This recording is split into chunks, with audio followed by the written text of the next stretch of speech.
We're live. Okay, we'll go ahead and return back to our regular session of the Auburn City Council meeting for May 11th, 2020. Nothing to report out of closed session. No action was taken. So we'll go ahead and do another roll call, if the clerk would. Councilmember Amara. Here. Mackey. Here. Spokley. Here. And Mayor Berlant. I am here. Thank you. If you will all stand and join me for the Pledge of Allegiance. I pledge allegiance to the flag of the United States of America and to the republic for which it stands, one nation, under God, indivisible, with liberty and justice for all. Okay, with that, we will go ahead and get started. First off, there is nothing under mayor's accommodations or announcements, so we will jump straight to the agenda approval. This is the time set aside for council members and or the public to ask for removal, postponement, or change to the listed sequence of an agenda item. The agenda will be approved by consensus of the council. Was there anybody who would like to change the agenda? Okay, seeing none, can I, all those in favor of the agenda? Aye. Aye. Aye. Okay, agenda approves with consensus. Moving on to the consent calendar. This is where all matters listed under the consent calendar are considered to be routine in nature and will be approved by one blanket motion with a roll call. There will be no separate discussion of these items unless a person requests specific items to be removed from the consent calendar for discussion and separate action. Any items removed will be considered after the motion to approve the consent calendar. Is there anything anybody would like to remove? I would. I'd like to remove item number 6. Item number 6. All right. Anybody else? Amy, is there any one from the public that's requested an item be removed? No, there's not. Great. With that, can I get a motion to remove, or can I get a motion to pass the consent calendar?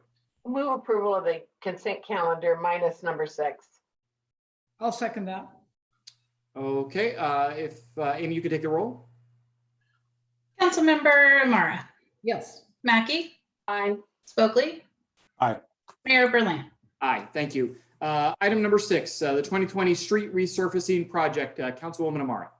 Yes. I looked at item number 6 in the backup, and although I think it's important that we do continue with our resurfacing, I just have some questions for either finance or Bob with regard to the funding. There's 750,000, and that would be, I'd just like to know, or excuse me, yes, 750,000. And can you give me, do we have Andy present, or can you speak to that, Bob? How's that broken down? And you're on mute, I think.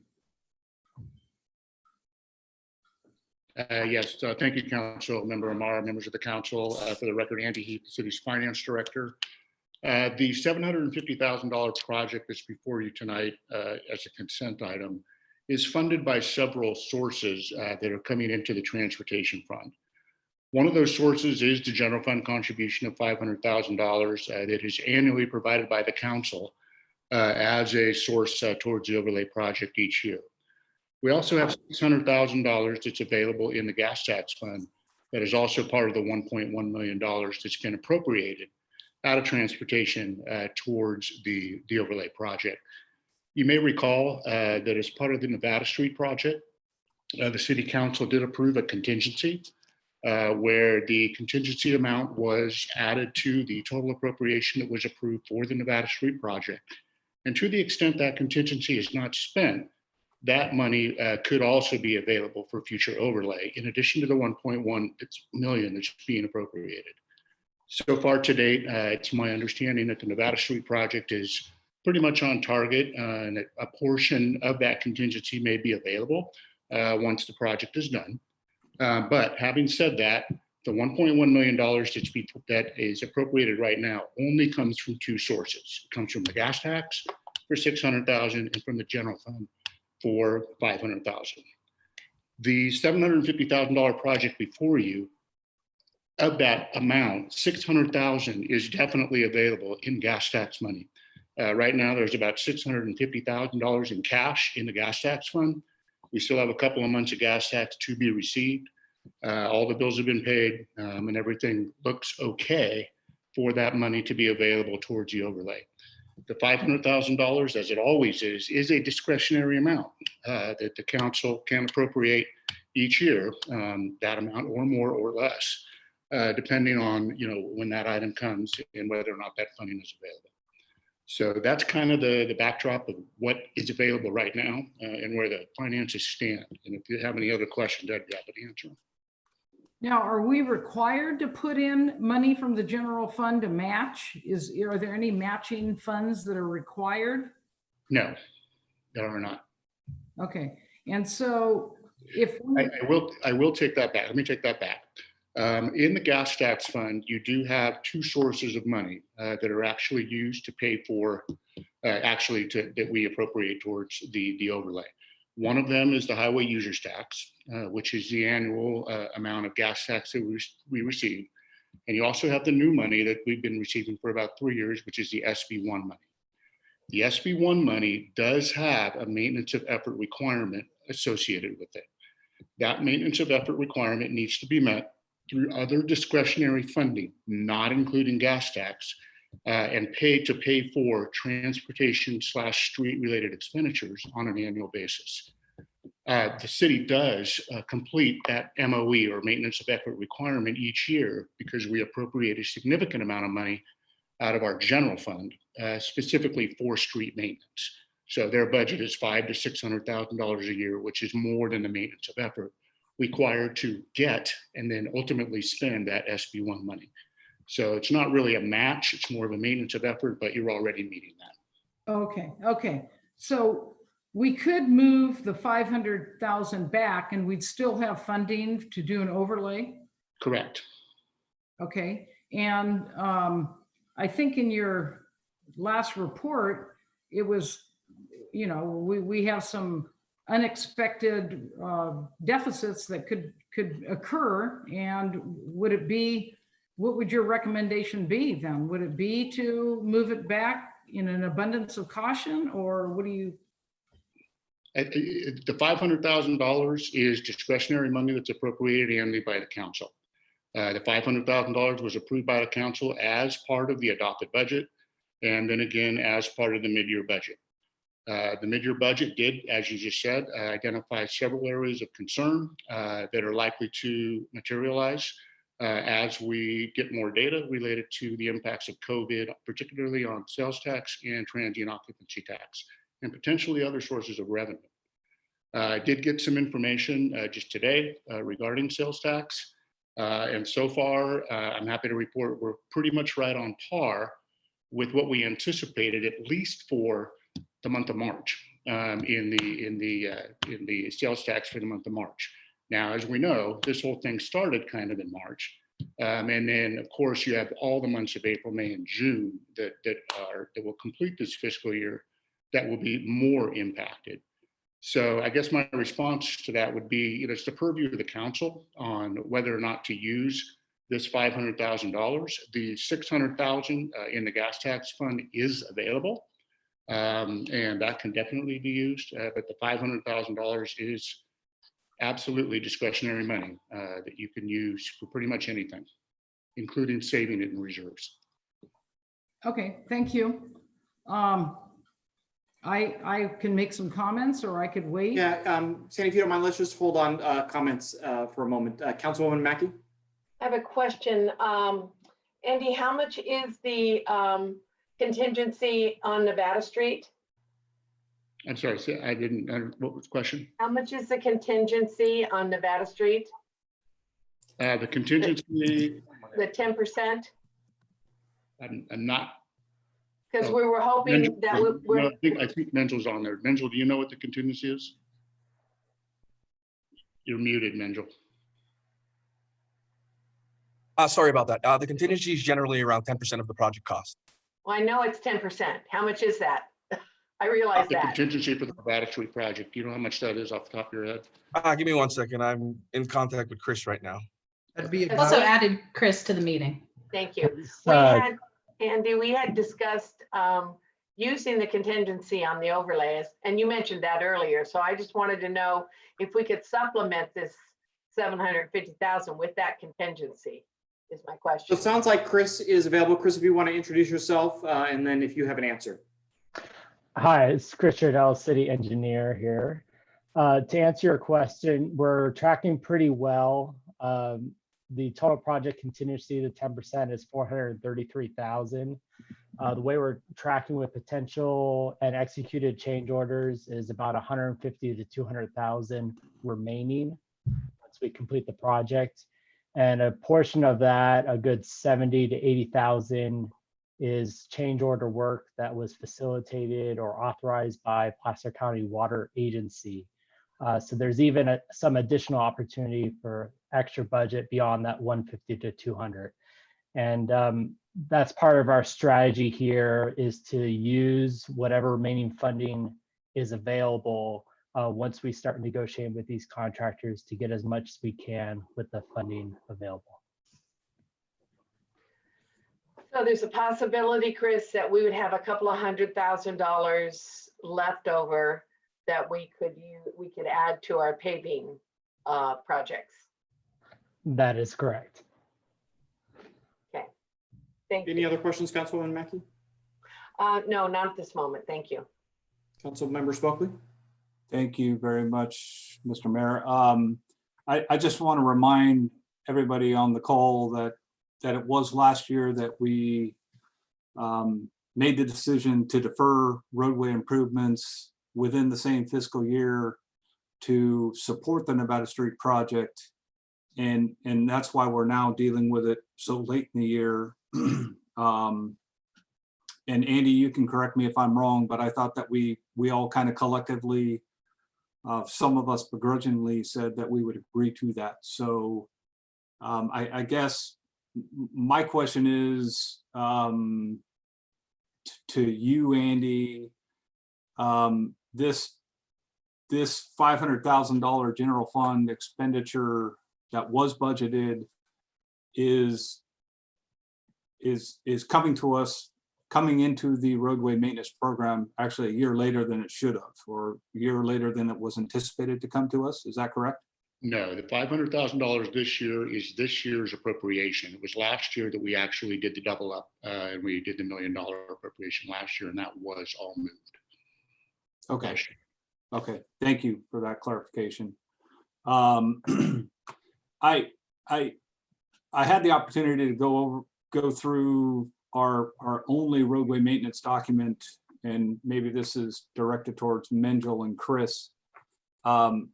It looked to me like, my understanding is we have roughly 90.1 centerline miles of roadway that we're required to maintain in the city. Is that true? I know there's private roads that we're not required to maintain, but the pavement management plan that we have, which it goes from 2013 to 2023, it's a 10-year CIP program. Are all the city roads that cities required to maintain in that program? Because I get calls from folks all the time who are indicating to me that their road hasn't been fixed or repaired in decades, if not longer. And when I go to this plan, which is my understanding of the only document we have kind of outlining our roadway maintenance program, they're not even listed. I think Councilwoman Mackey's road is not in this plan as far as I recall the last time I looked for her road. So do we have a comprehensive plan for our roadway maintenance within the city of Auburn? So this is Menjel, the transit project manager. When this plan was put together, only the streets identified as needing work at that time, which was some 7 years ago, were added to this list. There's been significant changes over the past few years. I know we've got excessive water a few years back that has made some roads worse than they were when the plan was initially put together. I know we have 2 more years in this current cycle to work through that plan, and then we anticipate that we'll update the list at that point. So Menjel, in your opinion, and maybe Chris, you as well, in your opinions, the quality of our roads, I mean, we were able to make some strides in the last, 3 or 4 years and do quite a bit of overlay work. We did some nice work in our downtown Auburn area. What's your overall opinion of our roadways within the city of Auburn in their current status? I think the city's actually in a fairly good position right now where we can actually catch up. There's been some years that we've kind of like let some of the roads we haven't necessarily been in target with the roadway report, but what we're doing right now is with the anticipation of catching up. And so when the new report comes out, we are actually able to start moving forward with some of those roads that you just mentioned. Is there a new report that staff is currently working on, Menjel? We haven't actually facilitated that as yet, but we anticipate that we're going to have to do it fairly soon, just because, as you've mentioned, we've noticed that there's been significant changes to the roadways since that report was generated. Okay, thank you. I have no further questions. So I have a couple questions. Andy, I'll start with you just on the finance piece. So tonight's action and the request for the 2020 resurfacing project, I think I am a little confused on the fiscal year. Are we talking this coming fiscal year that starts July 1st, or is this action overlapping both fiscal years? The project that's before you is for fiscal year 1920, the current fiscal year. Okay. And will be funded from funding available in the current fiscal year, which is the $1.1 million. Okay, and then just to be clear, so tonight's request is not to exceed 750,000. I've heard two numbers. One is 500,000 general fund, 600,000 from the gas tax fund.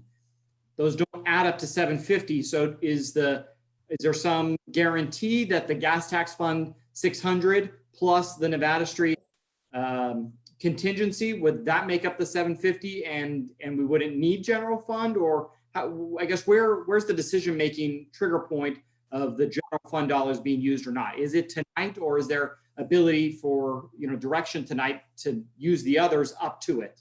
Yeah, the sources are mutually exclusive of the actual expenditures that are coming before you. So the sources have been identified when the budget was put together as the total funding that we thought would be available for overlay projects in the city, which was 500,000 general fund money, and then another $600,000 in gas tax money. On top of that, there was the potential for the savings related to the contingency that may not be spent for Nevada Street project. Okay, so we'll just call that 1.1 million. The item before you tonight is just a project that's going to take up a portion of that $1.1 million and would have presumably left you with $350,000 to spend a little bit later in the fiscal year or at some other time, even carry it over into the next fiscal year to the extent you didn't spend it this year for future overlay. But you have 1.1 million appropriated for overlay this year, this fiscal year, of which we're asking for $750,000 with this item. And so back to Councilwoman Amara's earlier question about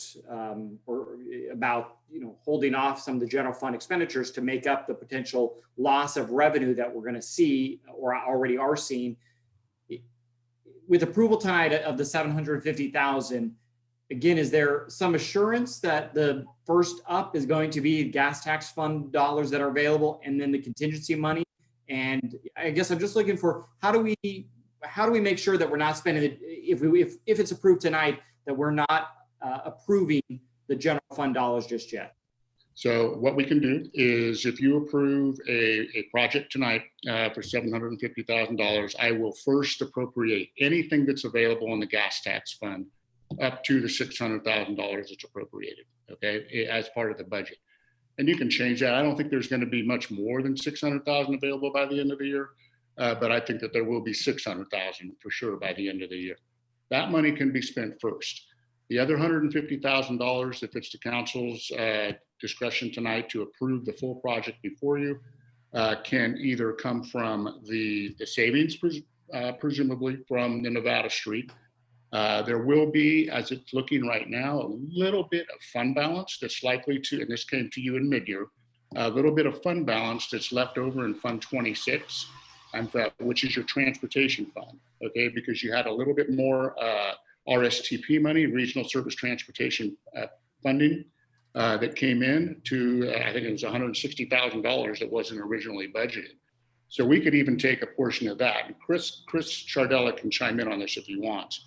But that $160,000 was added to your budget at mid-year that had no expenditure source. So I can use that money as well and never touch the general fund and more than likely fund your entire $750,000 project that's before you tonight. Great. Okay. Well, that answers my question. And again, assuming it's the will of the council, it could be part of the direction to use the other funds and to come back to the council, even though it's approved in the budget, which was obviously passed before COVID-19 became an issue and our revenues down. Correct?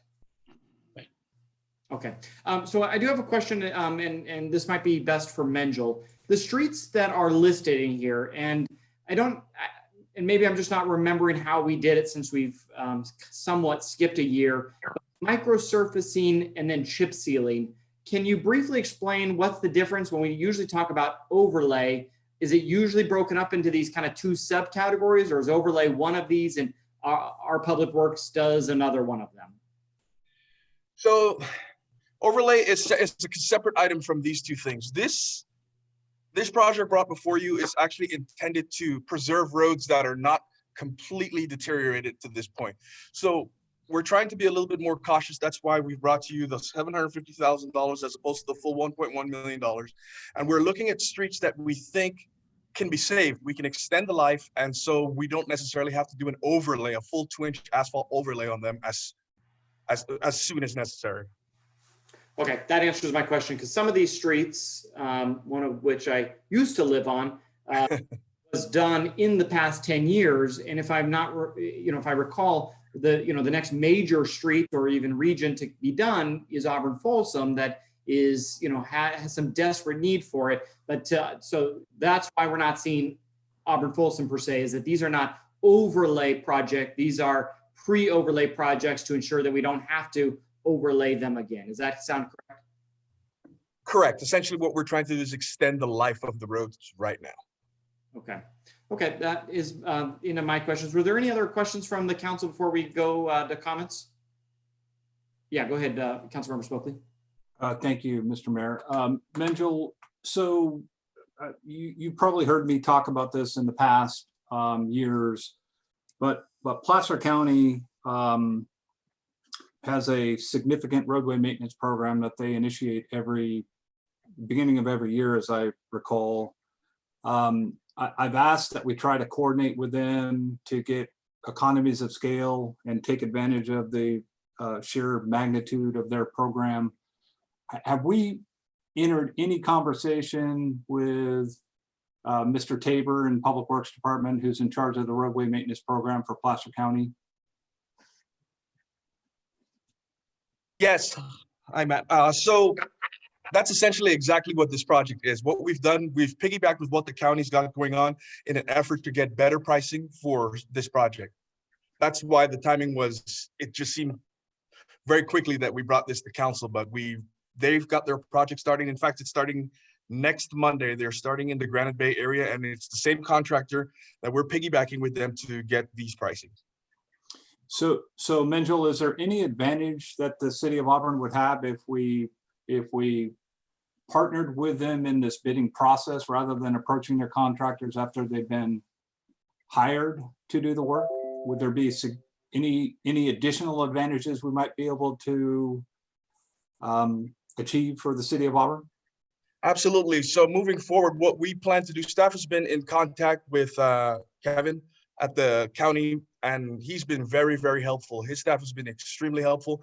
And what we're going to look to do is moving forward, we're going to try to see what they're doing and see what we need done and try to tie the two projects together in order to save monies for the city. Yeah, they're spending, and correct me if I'm wrong, this year they're spending $5 million and doing 132 miles of resurfacing in different methods. Like we're proposing a couple of different methods. So I look forward to next year when we can try to take care of or take advantage of those economies of scale with the county. And as you mentioned, staff has been supportive of the idea. Supervisors have also been supportive of the idea. So I'm glad that you're talking with them. Thank you. Absolutely. I'll just add before I move back to Councilwoman Amaro, who I think has some additional comments, is I think we've brought this up multiple years. So Menjel, I'm incredibly appreciative of you having those conversations with the county. And, you know, if we can save some dollars and put more money into more roads by leveraging that relationship and that work with the county, I see no downside. So thank you for exploring that. Councilwoman Amaro, I believe you had some comments. Well, I'm sorry, real quick before I do that, any other questions? I have a question. Councilwoman Amaro. Yes, I just want to clarify, Andy, I probably should know this, but is the contingency fund from the Nevada Street project, could that go back to the general fund as well? Or is that just for road projects? No, because the Nevada Street project is funded by an array of sources that would include PCWA, CMAQ grant, TDA funding, and an array of sources that actually come into the transportation fund. Okay. It really can't, there's no nexus to the general fund for that. Okay, thank you. Thank you. Then I'm satisfied as long as we don't use general fund money. I'm not sure if we should put that back into the general fund or just leave it there for now, because I think we do have an economic situation coming up and we need to prioritize and not be spending at this time.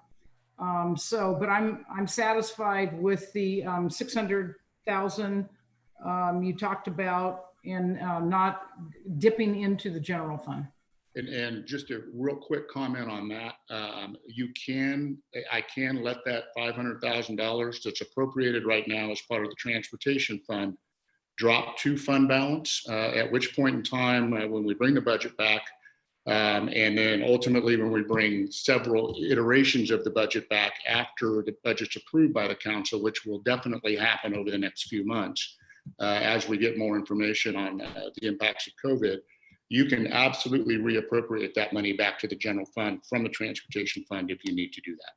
Thank you very much. Any other comments? Yeah, go ahead, Councilwoman Mackey. Do we need to add to the resolution that Sandy's comments, that we want to make sure that the money all comes from transportation funding and then comes out of the general fund for this $750,000 project? Should we add that in the resolution, Gary? You certainly can add that to it. From what I heard from Andy, that money's already been appropriated and it can just come from the general fund. So I guess I would defer to staff if they think it's necessary. You can add it if you'd like to, though. Yes. Daniel, are you going to do public comment? Yes, thank you.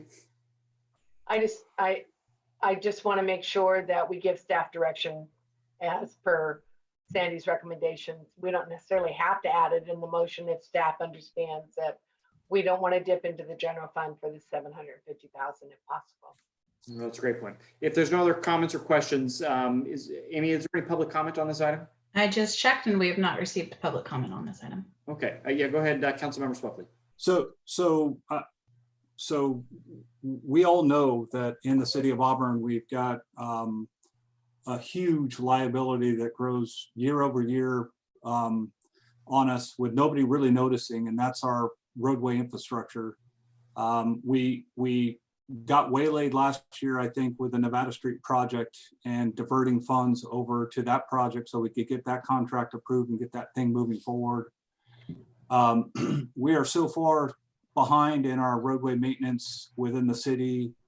We've all driven on roads in and around our community that literally are trash. So I get that there's other needs, there's other demands. We just heard from our finance director that the income to the city was stronger than anticipated.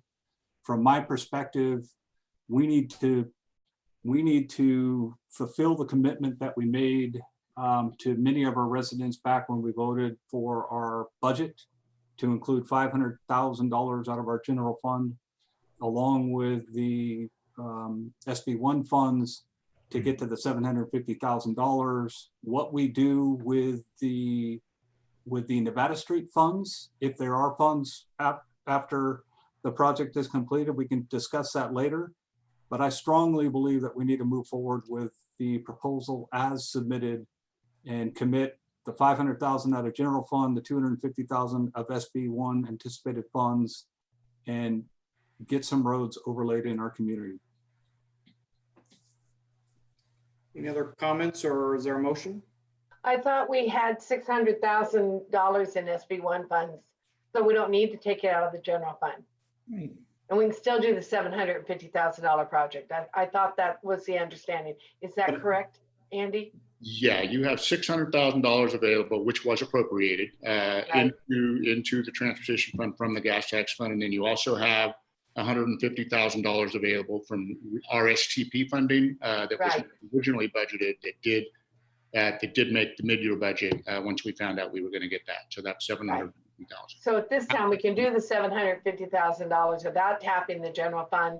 And then when it comes budget time, then we'll know better how we're going to look as far as our uncharted territory in our economy.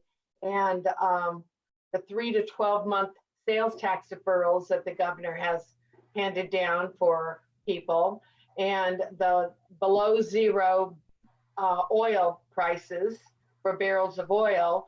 So all those things we will know and know whether we can tap our general fund for our road paving or not by the next time we have another project. So I'm happy if we don't touch general fund money right now and just use the is there a motion? And I will make a motion to approve the 2020 resurfacing project. We have to do these separate, motion and then a resolution. Is that correct? I'm pulling Gary? it up. Amy? You can read them both and we'll do one roll call vote to approve the All right. motion. By motion, to find the 2020 street resurfacing project categorically exempt from the California Environmental Quality Act. And by resolution, authorize the transit project manager to execute construction contracts to conduct street micro surfacing, chip sealing, etc., in order to catch up with the in-year road needs, and not to exceed $750,000. And I would like to add that it not come from the general fund money. So we already have a motion, so. Is that okay with you, Cheryl? Well, I think we directed staff, and I think that it will not come from general fund. I think that Andy understands that we don't want it to come from the general fund. Is that okay, you guys, or do you want me to add it to the motion? Just the easier thing, unless I hear from others, I think we should move forward with the motion and then come back, Councilwoman Amara, and just provide that in direction, if that's the will of the council. Because I think we can do both unless, Gary, you say otherwise. But I think we just for Robert's Rules of Order, just to keep it clean right now. Right. That's fine. I'll second. So there's a first and second. Any additional comments? My only comment is that it was on the consent agenda, and I want the direction to be very clear that I would not agree to this if it came from general fund money, because I think we do need to hold back and have this part of our discussion in the future in terms of how we're going to prioritize our cuts, which are going to be significant, I would imagine. With that being said, I'm good. I think we have a majority that's clear tonight that agrees with you on that. So let's call the vote, and then we'll come back to that direction to make it clear. Councilmember Amara. Yes. Mackey. Aye. Spokley. Aye. Mayor Berland. Aye. And so just to follow up for staff and for Bob, I think the direction is clear. Use the gas tax fund, use the SB1 dollars, use the contingency for Nevada, but we're not authorized, even though we already approved in the budget, we would like to follow back up for any use of the general fund dollars. Does that work for staff? Duly noted. Yep. Perfect, thank you. Okay, moving on to public comment. This is the time provided so the public may speak on a council item that is not on the agenda. We ask that you keep your comments as brief as possible. Obviously, with our virtual meeting, we're doing it a little differently. I'll start with City Council. Does anybody have anything they'd like to report? Seeing none, Thank you. seeing none, I will. I ran into the butt lady of Auburn, Ms. Sally Dolly, and asked her to ensure that we were kept apprised of her project. So she, as of yesterday, picked up 853 additional cigarettes, which brings her to a whopping total of 1,680,770 cigarette butts. She went on to say that the public education message about putting your cigarette butts in the garbage, and with 1.6 million thrown on our streets, we're keeping her busy, even though she'd rather be doing other things like gardening and whatnot. So just want to add that into the record. I'll turn over to our city clerk to open up public comment. Sure, we have received 2 public comments for tonight's meeting on items that are not on the agenda. I will share my screen and show both of those public comments.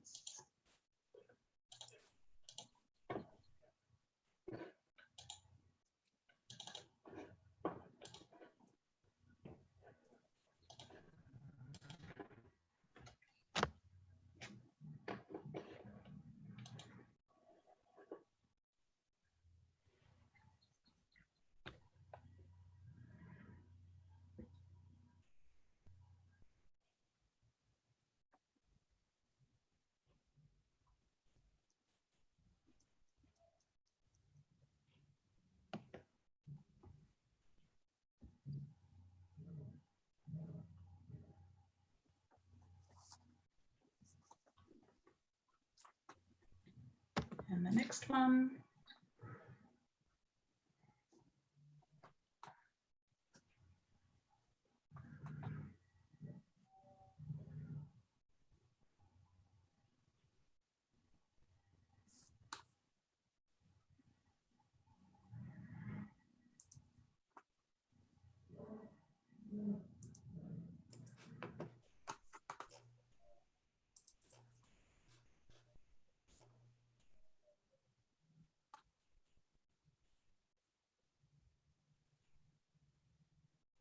Both of those public comments were provided to the City Council and are available in my office in the record as well.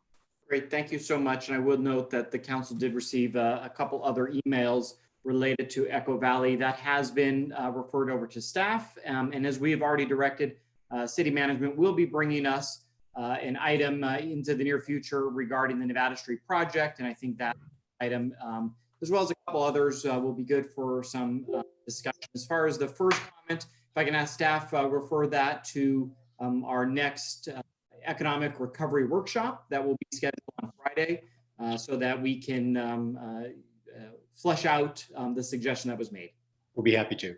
Great, thank you very much. Okay, we'll go ahead if there is nothing else and move on to council business. Item number 9, the intention to levy annual assessment fee for business improvement districts. I believe we have both of our business association as far as OTBA and the DBA joining us, but I'll turn it over to the city clerk to introduce this item. Sure. Good evening, Mayor and City Council members. The item tonight is part of the annual process to levy and collect assessment fees within both Old Town and downtown business districts. The annual assessments are for the sole benefits of each business district, and there's no proposed change to the fees from the previous year. If passed tonight, a copy of the resolution will be published in the Auburn Journal to notify residents and business owners of the public hearing to be held on June 8th to hear from all interested persons for or against the assessment fees.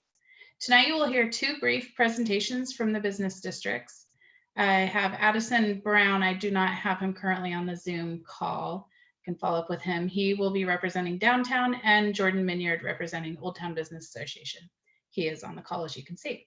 That completes my report, and I will hand it off to the business districts to provide a brief summary of their annual report. Hi guys, so I guess that's me, huh? I'm up. You're up.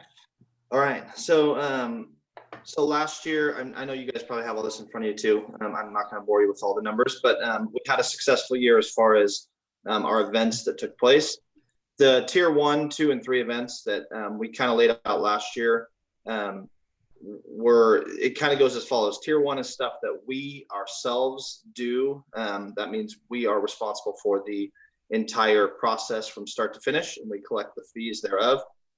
Tier 2 would be things that happen within our district, but are not ran by us, specifically the board. So that would be things like the St. Patty's Day Parade, the Cinco de Mayo.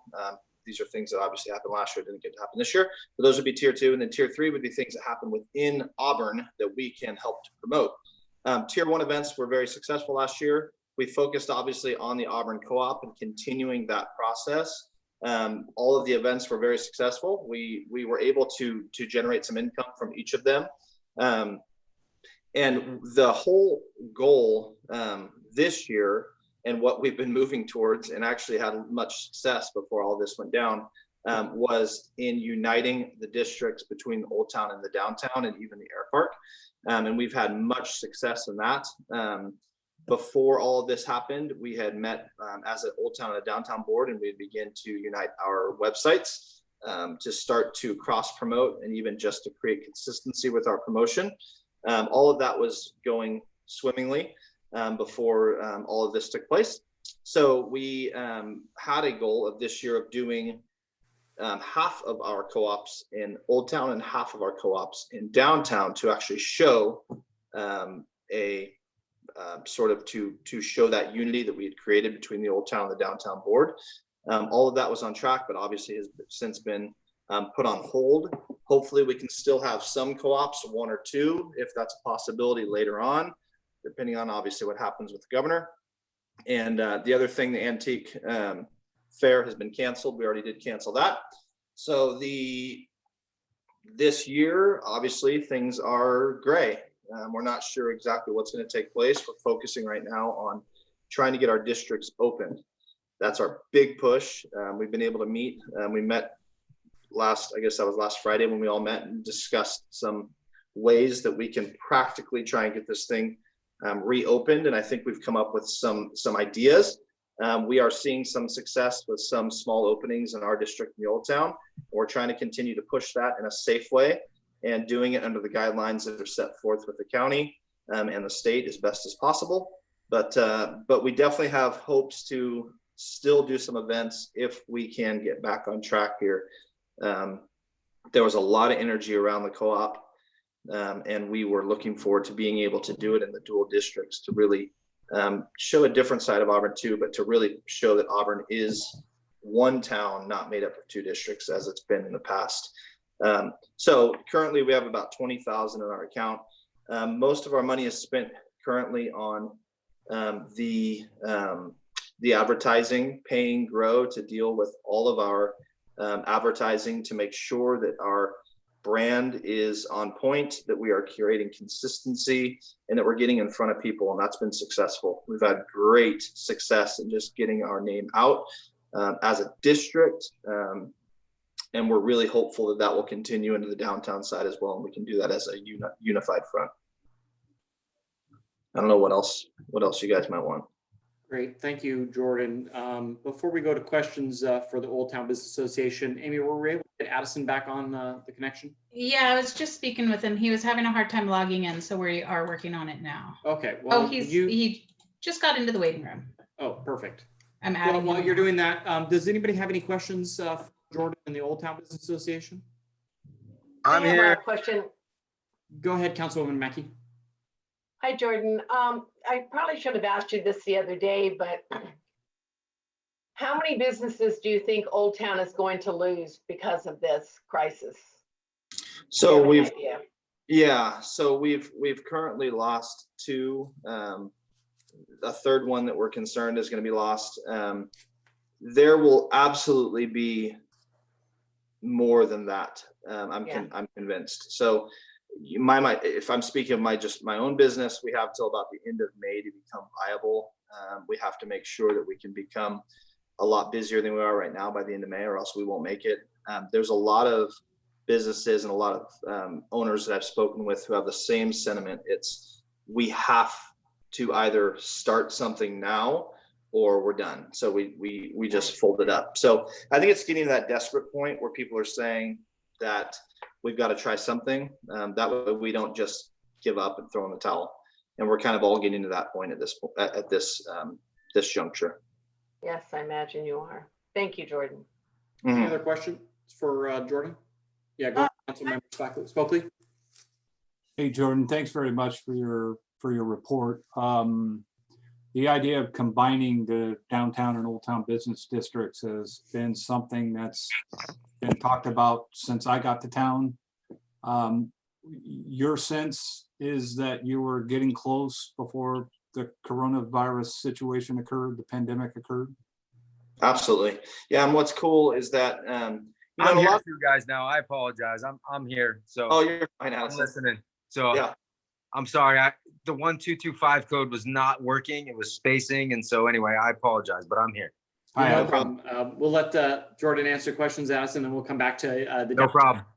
Yeah. So what's been cool is, you know, most of this conversation has happened asking as much advice as I can from Bob, from other people who've obviously been in this. I was born and raised here and have been around for my life, but trying to get a sense of what is important to keep within the charters that we have in place at the Old Town and Downtown. We're not interested in breaking those charters apart. That's not what we're intending to do. What we're intending to do is act synonymously and do that in a way that doesn't break up those charters, but yet creates a unity in the way that we function. So that can look many ways. We've had multiple conversations that we've met. We've now, what the big piece that I think is creating this unity is that we finally created a website for both Old Town and Downtown, and Toby has all the constructs in for the air park as well, and they've already said they want to be a part of it. But that unified website communicates to each other seamlessly. And so the goal would be to have a head website, which we would hope to be Explore Auburn at some point, but we don't know. We're just trying to create a head. And then from there, it would then speak to the other 3 districts and potentially even the Auburn Chamber of Commerce. And that would create a unified platform for us to be able to speak to people and to show our unity as a town. We're one town. It's silly the way that we function at this point, and we're trying to show that our districts are in fact so close and that we're more unified than people think. So we're finally getting that unity. And that's been my big push and Addison's big push. And I think we're finally getting there. That's great to hear. Just a follow up. I mean, I know it's a bigger district than just within the city limits, but has there been contact with the Highway 49 business district? There has. Right now, we're trying to make sure that we focus on city proper and show that unity within our, we'll say, more individualized and more smaller business district, right? These are all individually owned businesses, which I think is unique. There's buying power to that. And I think for now, we're trying to focus on that side. And then at some point, absolutely, we want to move into the greater Auburn as well and deal with the 49 district as well. We want to deal with at least a small part first. That's great. Thank you very much, Jordan, for your presentation. Councilwoman Amara, do you have any questions for Old Town? I just have a quick question. I don't know if either of you know, what percentage of the businesses were able to obtain the PPP loan? Do you have that information or no? Yes. I can't speak to percentages, Sandy, but I can tell you of the ones that I've spoke to, I know that there's 3 in my district. Okay. And that's it. So potentially there's more I have not heard. And I have certainly spoken with a lot of the owners, but most of them obviously are out and not all of them are actually available at this point. So the ones I've spoken to, I know of 3. Okay, thank you. Thank you very much. Great. With that, Addison, we'll turn it over to you to give your report for the Downtown Business Association. Welcome. Excellent. Thank you, guys. I'm sorry I missed it. Obviously, we're in a different situation than Old Town in that we were just trying to get back from the power outages. So I think a lot of our businesses were already drained. I haven't talked to everyone, but I know that, the general consensus is that we're going to be losing some significant businesses. I think we've already kind of seen some stuff it was on its way out already. And so I'm concerned. I mean, there's going to be empty storefronts all along. My idea is to close down that whole that whole section and put tables out there and try to get people back into that side of town. That's my only hope at this point. It's just ghost townish and scary, but PPP loans, I don't know that many. I know that Trey Pazzi got one and I got one. I think Club Car got one also. So, you know, the bigger viable businesses, I think, got some. But, you know, I'm on board with Jordan, and I think we've got a nice thing going. And to get you guys involved in any way that we can get support from you guys to make this happen in the way that it needs to happen. It's super important. I think it's so rare. I think Cheryl said it in our other meeting that we have a really unique opportunity to make something happen in this town that hasn't happened for quite some time. So whatever we can do to make that happen, Jordan, don't you think that's the right way to go? Yeah, I mean, we're already there. We just need you guys to buy in. So funds have been allocated. I mean, we didn't spend anything last year. Downtown Business Association, I basically cut our budget back on everything. We didn't come out 15 or 20 grand for the Christmas. We didn't do much at all.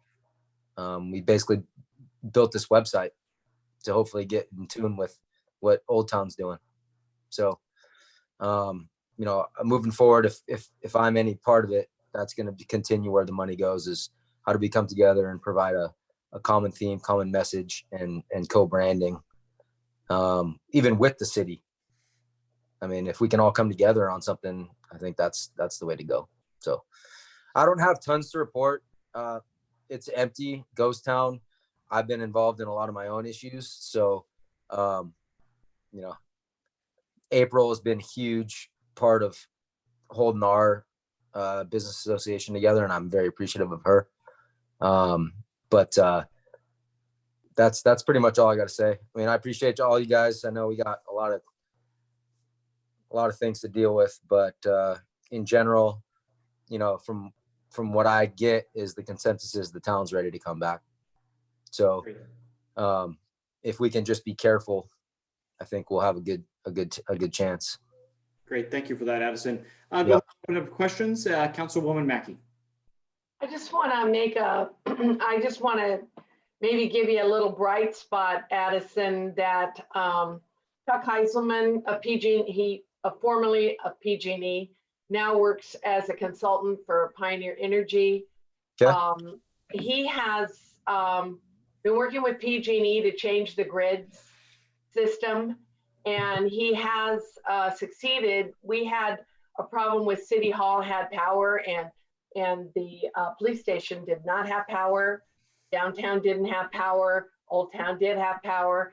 So now he's working to get, he's already succeeded in getting power to our police station so that when the power goes down, they won't be without power, as with City Hall and further up the street. And now that he's working to get K-High and all of Lincoln Way and all of that way into the grid, the same grid, so they will not be without power as well. Our business districts will not be without power when there is a PSPS event. He's working diligently on that, and I'm very confident that he's going to succeed. So yeah, I mean, that's kind of my biggest worry is, you know, we're already trying to fight the first one, and here we are dealing with this, and then we're gonna, I mean, everyone knows it's gonna happen. I mean, we're gonna get slapped with these. Yes. So if I could provide some sense of positivity to my group in that, hey, you know what, we've done a lot of work and we've been able to kind of secure this for you. You guys don't need to worry about it. I think would be just an immense, I mean, there's not even words. I'll have Chuck Heiselman contact you and let you know where he is in the process. Yeah. Okay? I mean, I mean, we can do all this work, and if these things start happening with the shutdowns, I mean, right. And I'll just, I agree. as Councilwoman Mackey knows, PG&E reached out to her and I, and we'll be working to schedule some type of briefing or workshop on this year's PSPSs and how it impacts Auburn specifically. So hopefully we can have a good dialogue with you guys as well. Man, my hands are put together. I'm praying for that because that's gonna be a sense of a reason for people to continue doing what they're doing.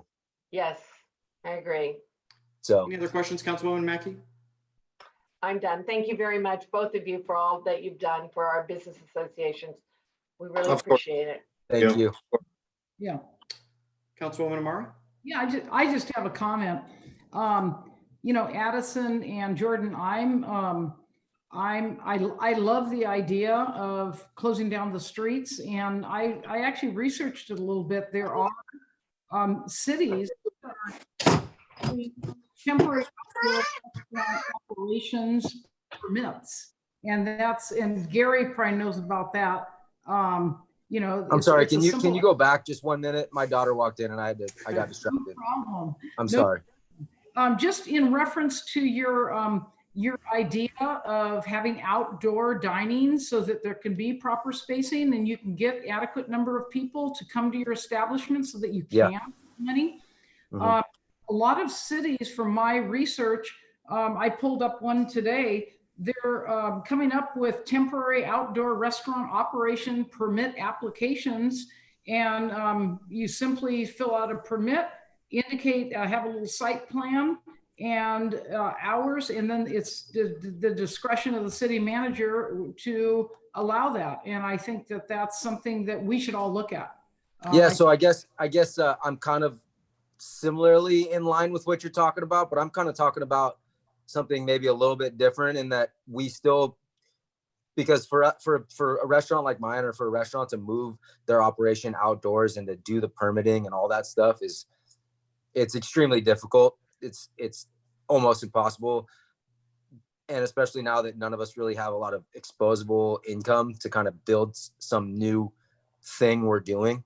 Mhm. I was kind of looking towards you guys possibly voting in a walk around Vegas style scenario where you can get takeout and get a cocktail and go to this area and eat your to-go food and drink your cocktail in this area. I don't know what your guys' thought process is on that, but you know, for all these businesses to move outside and to have something that they build outside is probably not sustainable.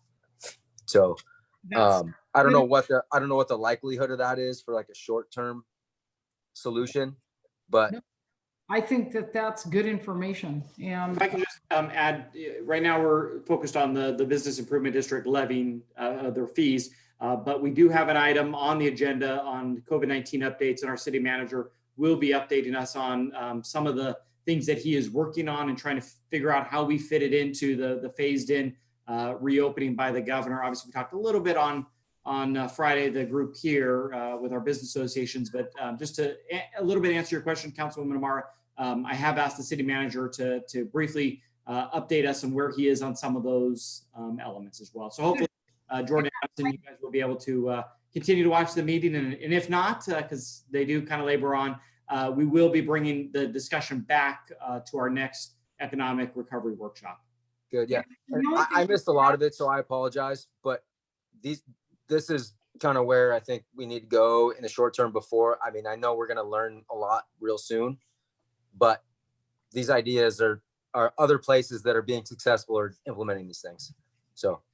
Yeah, thank you for that. Councilwoman Amara, Yep. any questions on the BID? No, I just wanted to hear their input in case they weren't around for the COVID.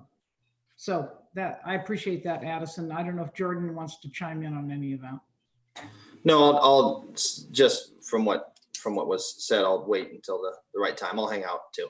Okay, So, Okay. but we can Great. talk about it. thank you. Councilmember Spokely, any questions? Yes, thank you, Mr. Mayor. Comments, are those okay at this point? Yeah, you can go ahead. Okay, I want to thank you too. I know, at least I'm imagining when you guys signed up for this role as leading your business districts, you had no idea what was heading your direction. So thank you for sticking in with this. I know you're all struggling. I'm telling everybody I know we're down frequenting restaurants as often as we can get down there to frequent them. and we're tipping as big as we can tip.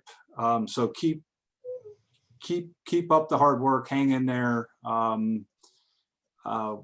Anything you can do or anything we can do to help you guys, please reach out to the city. Obviously, we're only as successful as our business districts, in my opinion. So hang in there, guys. We will get through this. It's been painful for all of us. So I do appreciate all your hard work. Thank you very much. Thanks, Matt. Thank you. Thank you. You're muted, Daniel. Yeah, sorry about that. With that, if there's no other questions, is there a motion? I'll make a motion. Go ahead.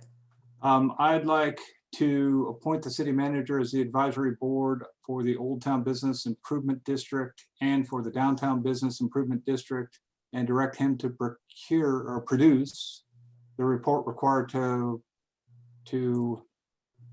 or report required pursuant to section 36533 of the 1989 law for fiscal year 2021.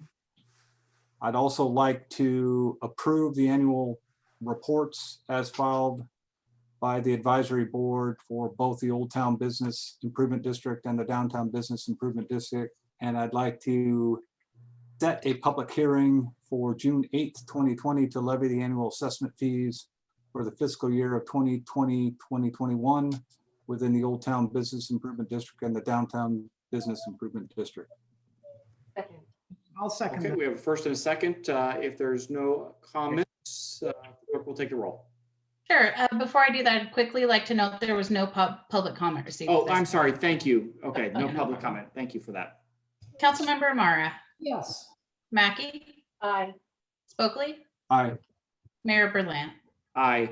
And we'll continue the invitation for either of you. I know you're both busy with family and running your businesses, but if you do want to hang out through the meeting, we can bring you public comment portion of the COVID-19 update and give us your perspective on any of those discussions. So again, gentlemen, thank you very much for joining us this evening. We'll Thanks. move on then Thank to you, guys. our next item, and I will give our city manager or city clerk an opportunity because she'll be bringing people in and out. But item number 10 here is our applicants for the city council vacancy. Just for everybody's information, we will not be taking action tonight. Rather, we'll be hearing from all the applicants. The council will have an opportunity to ask questions. There will be a public comment period, and then we'll reconvene tomorrow evening, where we will again take public comment, deliberate amongst ourselves as a council in open session, and then hopefully make a motion and an appointment. So with that, I'll ask the city clerk to lead this item. Sure. So before Yeah, hold on real quick. Amy, go ahead, Councilwoman Mackey. Could we have a 5-minute break, please, before we start this? Sure, let's go ahead and take a 5-minute break, and we'll return here at 7:10.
Okay, it is 7:10. Do we have Councilwoman Amara back with us? There you are. Great. Amy, we'll turn it back over to you. Thanks for giving us a little bit of break there. Absolutely, not a problem. A lot of the information regarding this recruitment was in your staff report. I just wanted to update the council on some things that have changed since the agenda was published. As you know, one of the applicants withdrew his application. That was Jake Watkins. So just for the record. Also, all 5 of the remaining applicants have cleared their voter registration through Placer County elections. So that was also mentioned, and that has all been cleared up. So I do have all 5 of them in the waiting room ready to address you guys. And the plan was just to bring them in alphabetically by last name to keep it fair. And so if you're ready and don't have any questions of me, I can start that process. Great, thank you. Go ahead. I have one. Go ahead, Councilwoman Amara. Yes, I have one comment. I think we all received the email from Mike Holmes saying that but of course, that was just information. He could change his mind, I suppose. But he did say that he was going to just do this for until November and not run for election. So I'm sure everybody saw that, just pointing that out. Great, thank you. Appreciate you clarifying that. We can ask that question as well when we get him on here. So Amy, if you want to start us, bring in the first candidate. Ben, good evening. How are you doing? You are on mute, but welcome. We'll go ahead and give you 3 to 5 minutes, explaining to us why you're interested in this vacancy, a little bit about you, and then we'll take an opportunity for questions from the council. So with that, I'll turn it to you. Great, thanks. Hello, everyone. I'm Ben Alessi. I own Alessi's Barbershop, formerly Rico's Barbershop in downtown Auburn. I've been cutting hair there for 7 years. I'm applying for the seat today so I can help our city government better support this community. In normal times, I talk to hundreds of people from our community every week in my shop. I'm confident that I can be voice for the people of Auburn and our local businesses. Now, my non-essential business is closed by government order. I know I'm not the only one. I speak to other business owners forced to shut their doors daily. We need to know that the city will stick up for this community while the state tries to punish us for returning to work, for committing the crime of paying our rent, putting food on the table, and for assessing the risks and thinking on our own. Small businesses are the backbone that makes up a community. Some might think that barbershops, salons, clothing stores, or gift shops are non-essential, but the matter of the fact is that our businesses are essential to us, the people we employ, and the city of Auburn that needs tax revenue from the local economy to function. While others have received money from the federal government, I, along with many other businesses, are going deeper into debt. If the city does not provide protection for our businesses to open now, this city will not recover for years, all because the government decided to close our shops. I was born and raised in Auburn, and I love this city. As a community, we can stay strong together and continue to thrive through whatever the world may throw at us. I will fight to protect the rights of the people of Auburn and help us out of this current crisis. Thank you. Thank you very much. Appreciate that. Let's go ahead and open up to questions. Any of the council members have any questions for Ben? Yeah, Council Member Spokely. Ben, thank you very much for putting in your application. Just on the business side of things, out of curiosity, because we were just talking about it a moment ago with our business districts, were you able to get a PPP loan by chance? No, by the time I was about to apply, from what I heard from a bunch of other people, small businesses, I don't have any employees. I have a self-employed contractor working at my shop. From what I hear, they only were giving it to bigger small businesses such as restaurants and all that kind of stuff. And by the time I went to apply, from what I heard, they were out of money. Right. Thank you, Ben. Obviously, as a business owner, you're living this nightmare just like the rest of us who own businesses. And I'm with you. We need to get the city open as fast as we can get it open. So thank you for putting in your application. Thank you. Councilwoman Amar, Councilwoman Mackey. Hi, Ben. I want to offer my thanks as well for you applying for this position. I'm just going to ask you, number one, I was a small business owner for 35 years, actually 40 years. I owned a small business downtown Auburn, a hair salon for about 4 years until we opened our heating and air conditioning company. So I'm really aware of what our community needs, but I will tell you, when I first ran for city council, I had no idea the time commitment. Are you aware of how many hours there are required to be a city council member, and how many committees and commissions you are to be appointed to if you sit on a city council? I'm finding that out tonight. This has gone on a little longer than I thought it would. But that's one of the main reasons I applied right now, is because I saw an opportunity to give it a shot, because it's not a full term. And if I decide it's just too much work for me in November, then I gave it a shot. Okay, thank you for being honest, Ben. Councilwoman Amara. Yeah, hi, Ben. Thank you so much for applying. We appreciate everyone taking an interest in Auburn, and I know it's a lot of work, and it's a lot of, as Councilwoman Mackey said, it's a lot of time, as you can see, but we do appreciate that so much. My question is, you mentioned about the COVID and how it's affecting your business. And as you know, if you are sitting on city council, there's many issues that are it's a nonpartisan seat, but many issues become partisan. So in asking in that, how would you, with regard to many of the issues we face, address some of these partisan type issues, and including COVID-19? As you know, many people have different opinions about opening up too soon, not opening up, and of course, loss of business. So how would you address that? Well, as of right now, I'm not one of them, but I know there are many barbers going to people's houses to cut their hair, which, instead of being at your safe sanitary barbershop, where we will take more precautions than we ever have before, wearing face masks, sanitizing everything, doing all that kind of stuff. I obviously can't say what the right thing to do is, but what I think is the right thing to do is, open up our businesses, because as long as they're taking the precautionary measures, these people, myself, I'm going into debt. I can't afford to do this for another 5 weeks or however long. I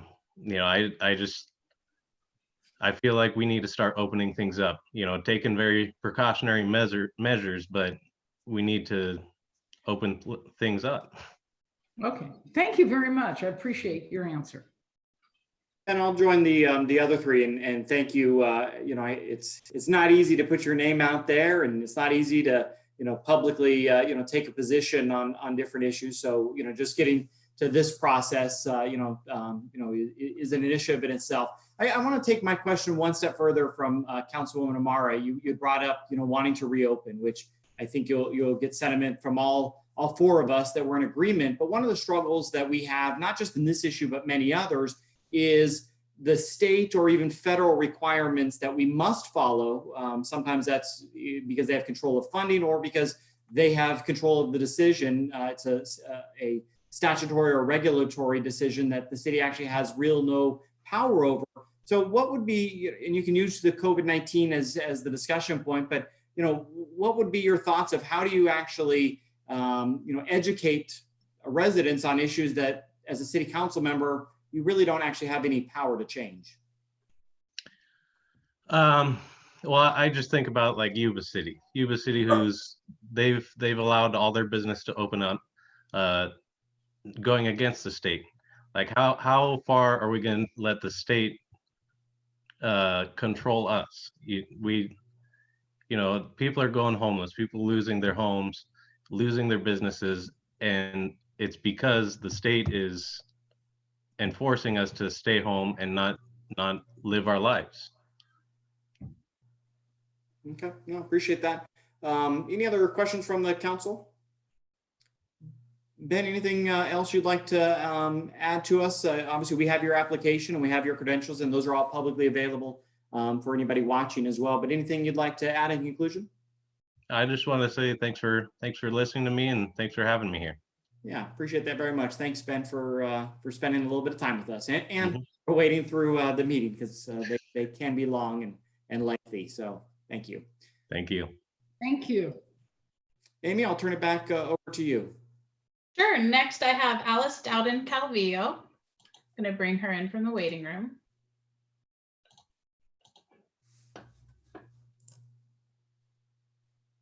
Alice, good evening and welcome. I'm not sure if you heard from the first applicant, but we'll start off giving you 3 to 5 minutes. Any introductory information you'd like to provide to us that augments your application, we'll open up to City Council questions and take it from there. So I will give you the floor. Thank you very much. I appreciate that. I trust everyone can hear me okay. Can you hear my cat scratching on the door? That's what I really want to know. Mine is doing the same right now in this room, so you're in good company, but go ahead. All right. Well, good evening, Mr. Mayor and esteemed members of the Auburn City Council.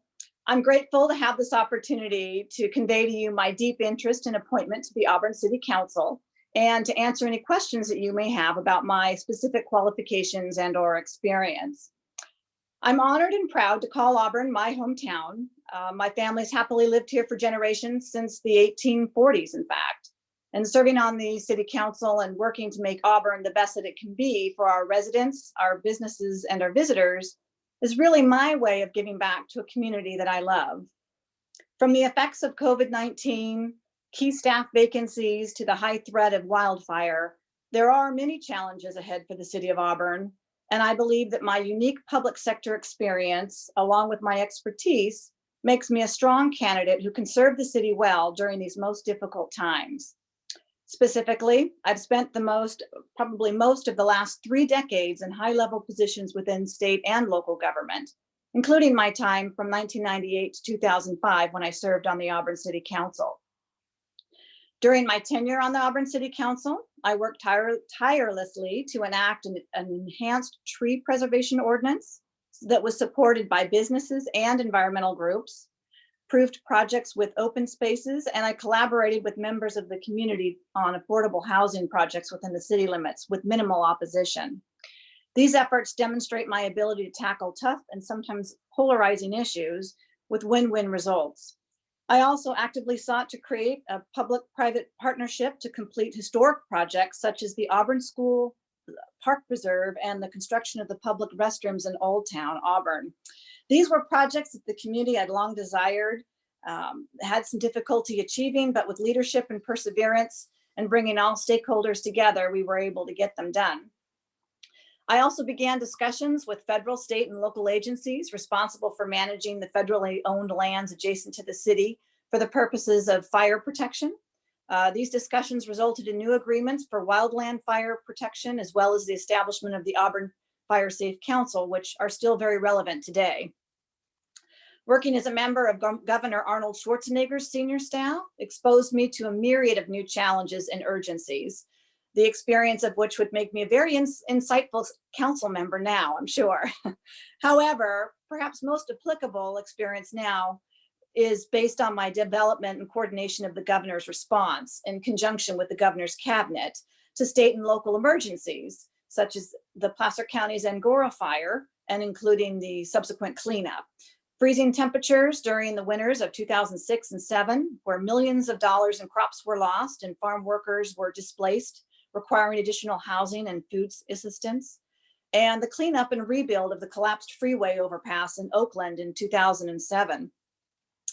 As the chair of the California Public Employment Relations Board, I gained valuable knowledge and experience in unfair labor practices and collective bargaining. Specifically, I authored and issued more than 140 precedential and binding legal decisions on appeals of staff determinations regarding unfair labor practices and union representation disputes. And I'm very proud to say that none of my authored decisions were overturned by the court, including the California Supreme Court. This type of experience and expertise is highly specialized and would serve me well when these kinds of issues come up to the city. I also spent decades working in policy and state and federal legislation development and advocacy in a multiple of subject areas such as land use planning, consumer protection, and economic development. I recently read a statement, I believe from you, Mayor Berlant, that the most viable candidate is it would be someone who is an expert in governance and has the ability to step right into the job and get it done. And I think that really explains me. Not only am I an expert in governance, it's kind of a passion of mine. I know people like to have all kinds of passions, but I really enjoy governance. I'm well versed in the Brown Act and Robert's Rules of Order. And having served on the city's planning commission for the past 5 years, most of which as chair, and following city council closely for the past year, I'm acutely aware of many of the issues that are before the city today. And I'm confident that I could begin contributing on my first day. I appreciate your time and your due diligence in selecting the right person to help govern our grand city. Now more than ever, it's imperative that the council be comprised of 5 strong leaders to navigate during these internal and external turbulent times. Based on my professional accomplishments, my expertise, and my passion for our community, I believe I'm the right candidate right now, and it would be both my honor and a pleasure to serve once again. And I'd be happy to answer any questions you have or to touch upon my specific priorities as a council member. Great, thank you very much, Alice. Councilwoman Mackey. Thank you, Mayor Berlant, and thank you, Ms. Calvillo, for being here. You were not Calvillo when I served with you back in 2000. So I have the unique perspective of having served a full term, my second term, on the Auburn City Council with you.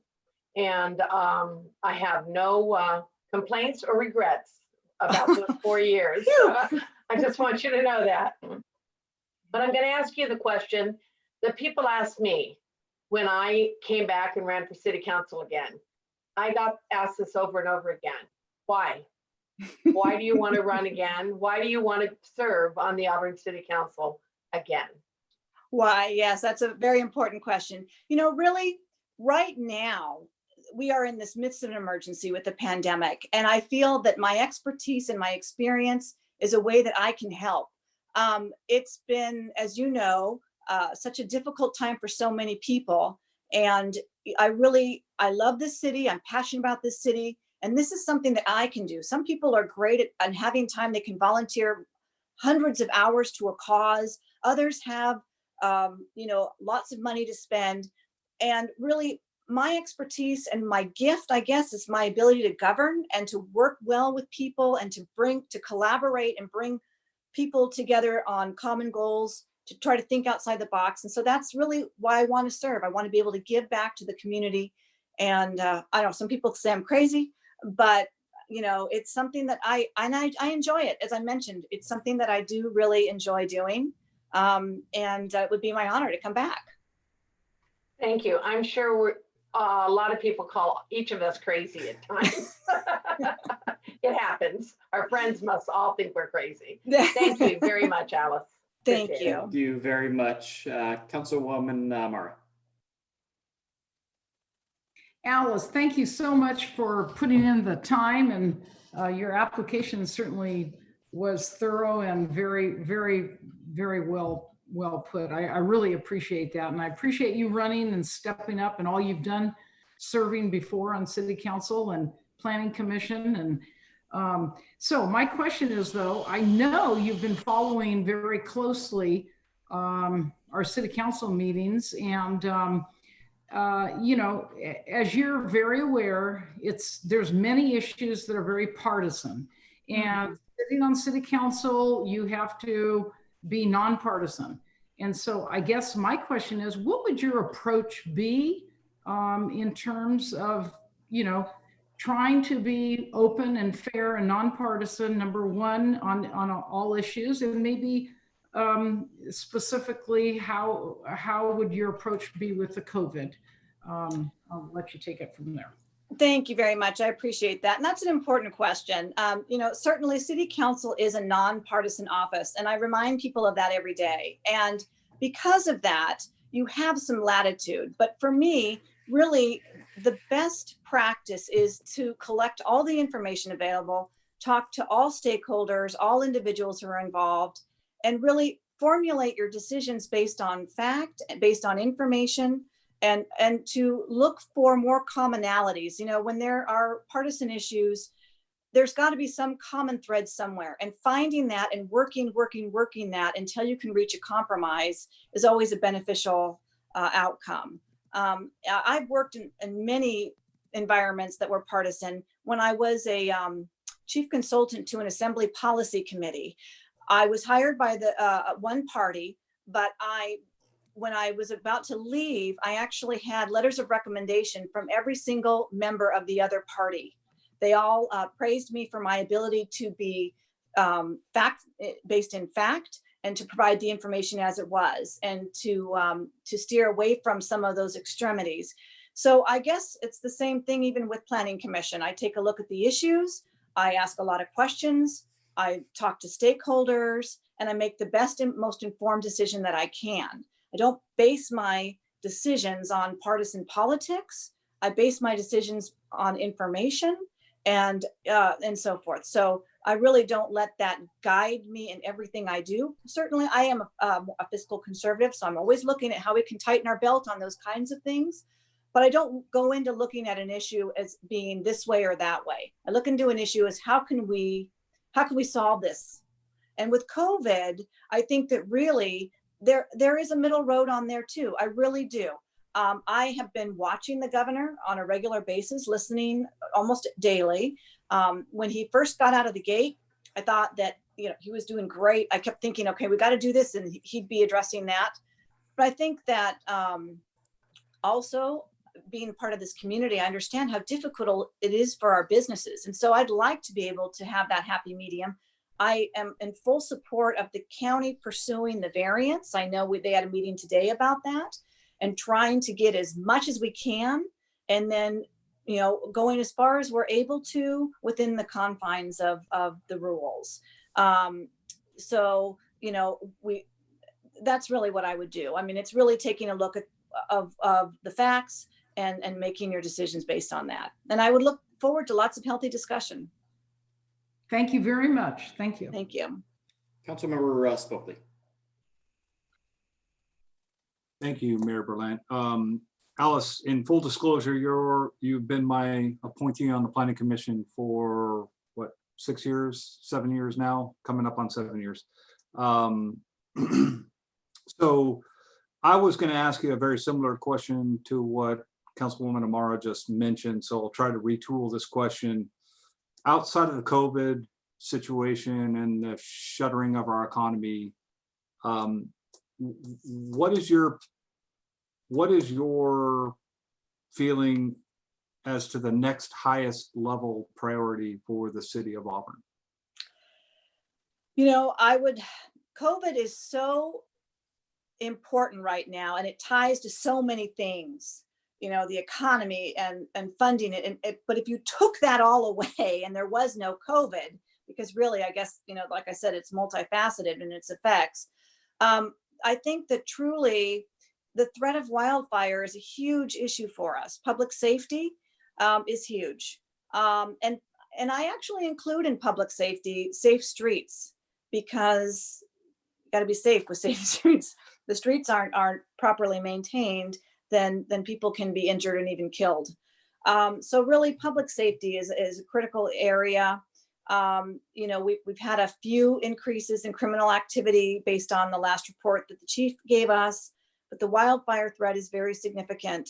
And we are doing quite a bit to try to address that, but I know there is a lot more work to be done there. So, and part of that, I mean, again, it's public safety, but part of that arm is finding the proper funding and making it something that we can fund. Thank you, Alice. Appreciate it. Thank you.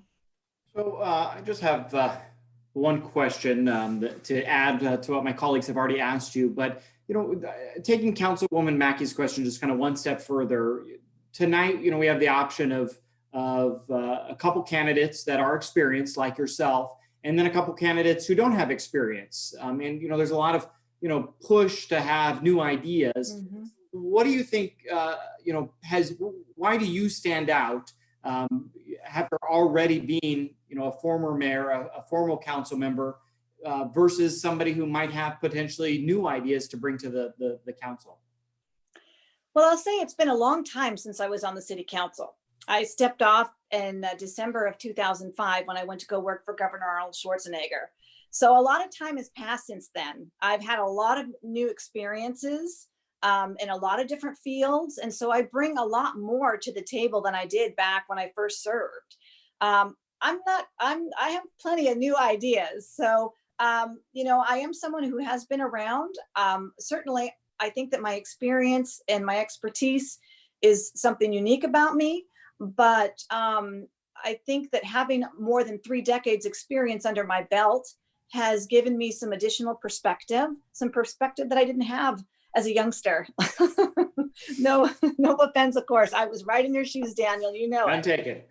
So, and really working with our, like with COVID, with our business owners and trying to come up with, being creative, to think outside the box. I think that it really, you need to be as creative as possible. I think that there are things we can do with technology that we're not doing with the city of Auburn that can really not only make us work much more efficiently, but can make us more attractive and boost our business if we're able to get things done a little bit quicker. So I'm not, I certainly have some fresh ideas, but I think that having that experience and then also having been away for quite a while, 15 years from city council, that's given me some important perspective as well. Okay, great. I appreciate that. I'll look once. Thank you. Last questions from the council.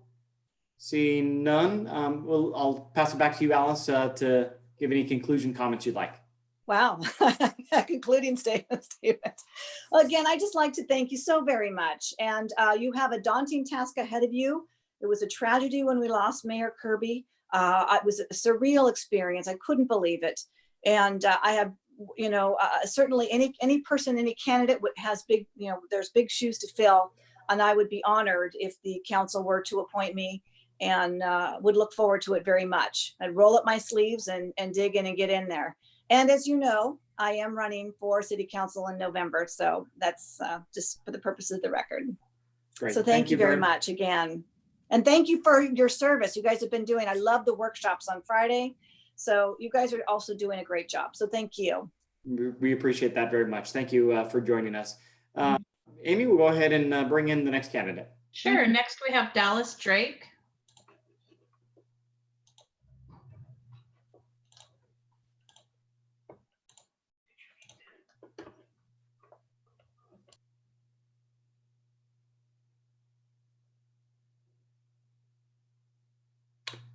Dallas, if you're with us, you can go ahead and turn your camera on.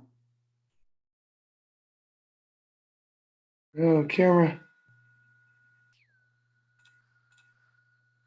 I know. Technology is always at its finest when you're put on the spot. Do you have a camera, or do you want to move on without it? I would like to get it working so you guys could actually see who I am. Would be fantastic. No problem. We'll give you a minute. Like I said, give me 1 second if you don't. Technology always works when you don't need it, and then. Well, the worst part is I have 2 cameras, including a backup one for situations like this, and both are not working. No problem. Don't stress about it. We'll give you time here.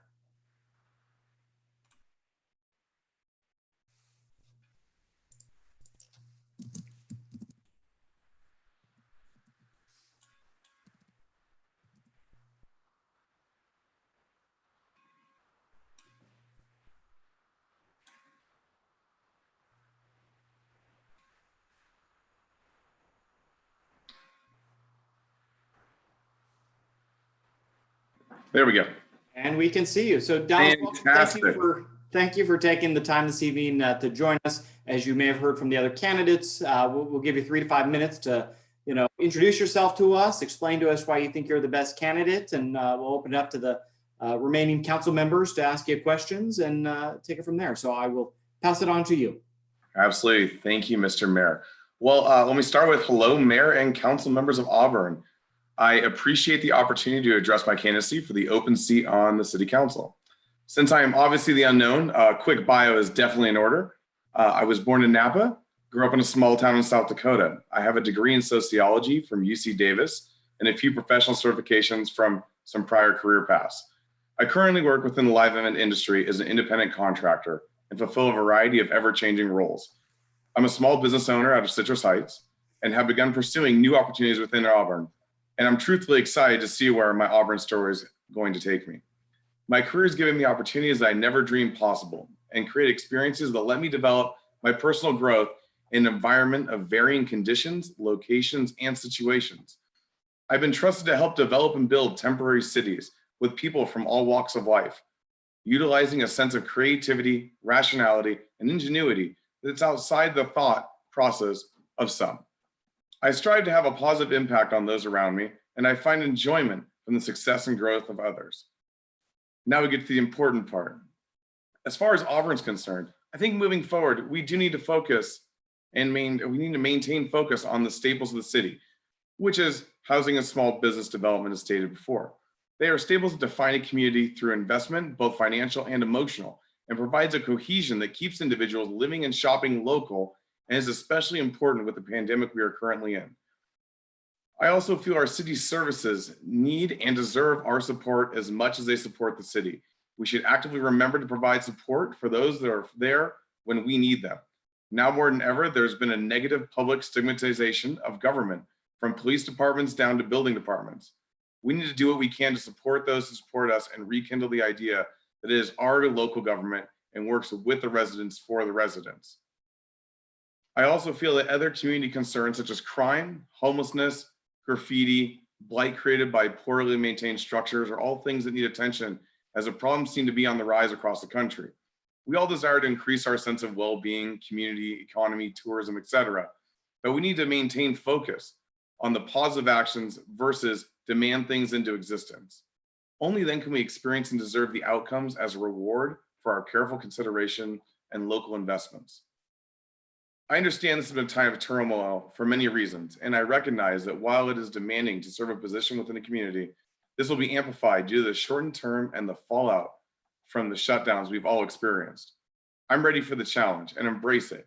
Due to the pandemic, I now have the unique opportunity to fully immerse myself for the city of Auburn due to an open schedule and open mind during a time that our community, my home, needs help the most.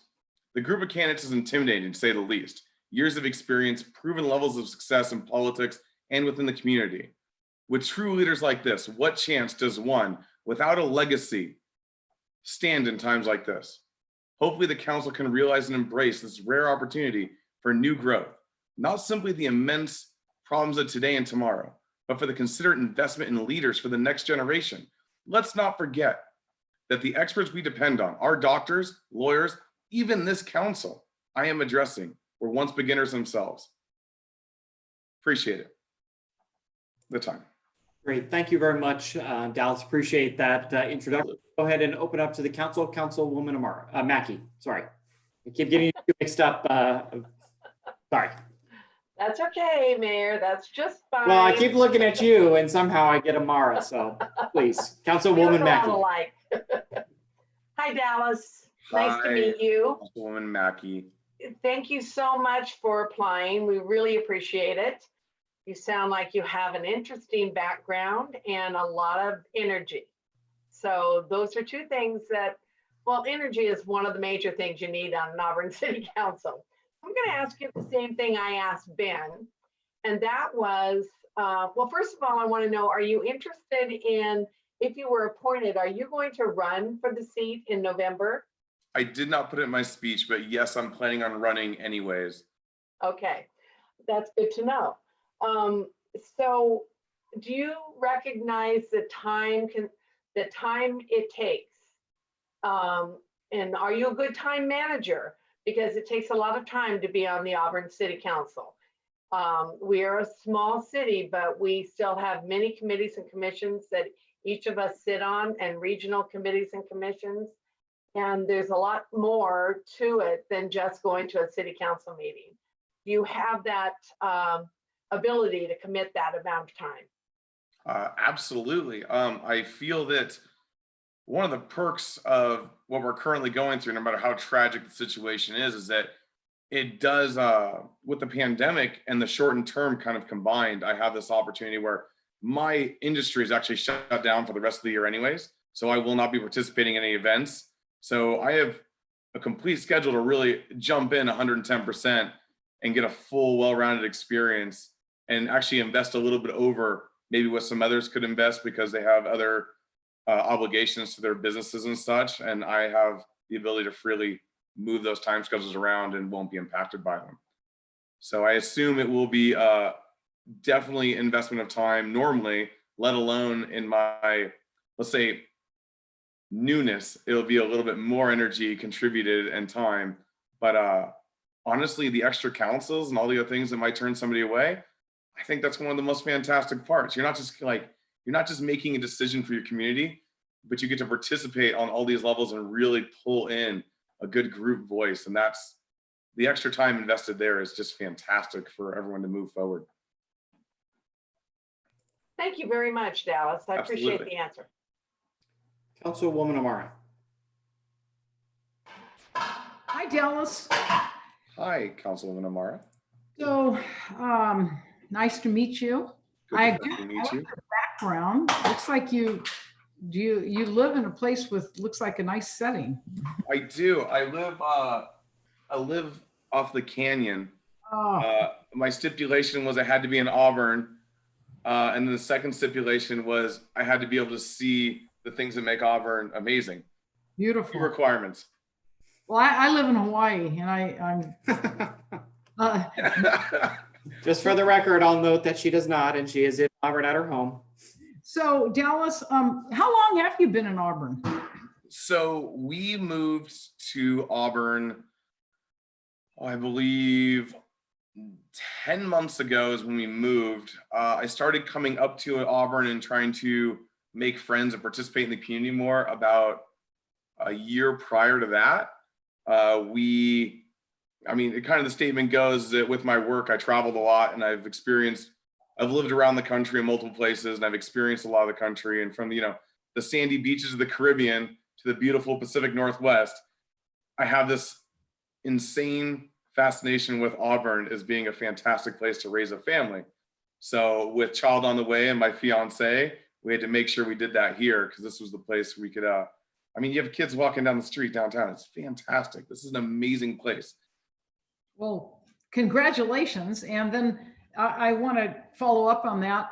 So you kind of answered it, but what actually did attract you to Auburn? Well-rounded. I enjoy the small town feel, but I also enjoy the fact that we're still a city. And being a small town city is a unique situation because you'll never I feel if you're in a real small town, you'll get bored and you won't be able to, there's not enough for anyone, especially like myself that likes to be interested and participate. There's not enough there to keep really quality people involved and interested and also still in the community. And then when the city's too big, you get lost. It doesn't matter how amazing you are as a person. When there's 100 million other people, it's hard for those amazing people to stand out. And I think that Auburn offers that unique opportunity where we have that ability for people that want to be special can be special and amazing. And people that want to live their lives can go live their lives. And people that want to be business owners, or people that want to own a bar, or people that want to, do nothing and play video games all day because that's the generation they were in. That's fine. They can do that. And this is a town and a city that lets them do that. That's the biggest drive among the natural beauty and the activities and all the other stuff, which is great. But that's what makes me want to make it my home. So that's a good answer. But how if you're sitting on city council, would you make Auburn grow? How would I make Auburn grow? Yeah. My idea is to make Auburn. Oh, sorry. Go ahead. I'm sorry. I'm just trying to clarify how would you make Auburn grow? What are your priorities? I'm a big stickler for housing. I think that housing and small businesses go hand in hand, but if you can't provide one or the other, if you can't provide jobs, you can't provide housing, there's no way for anything to grow.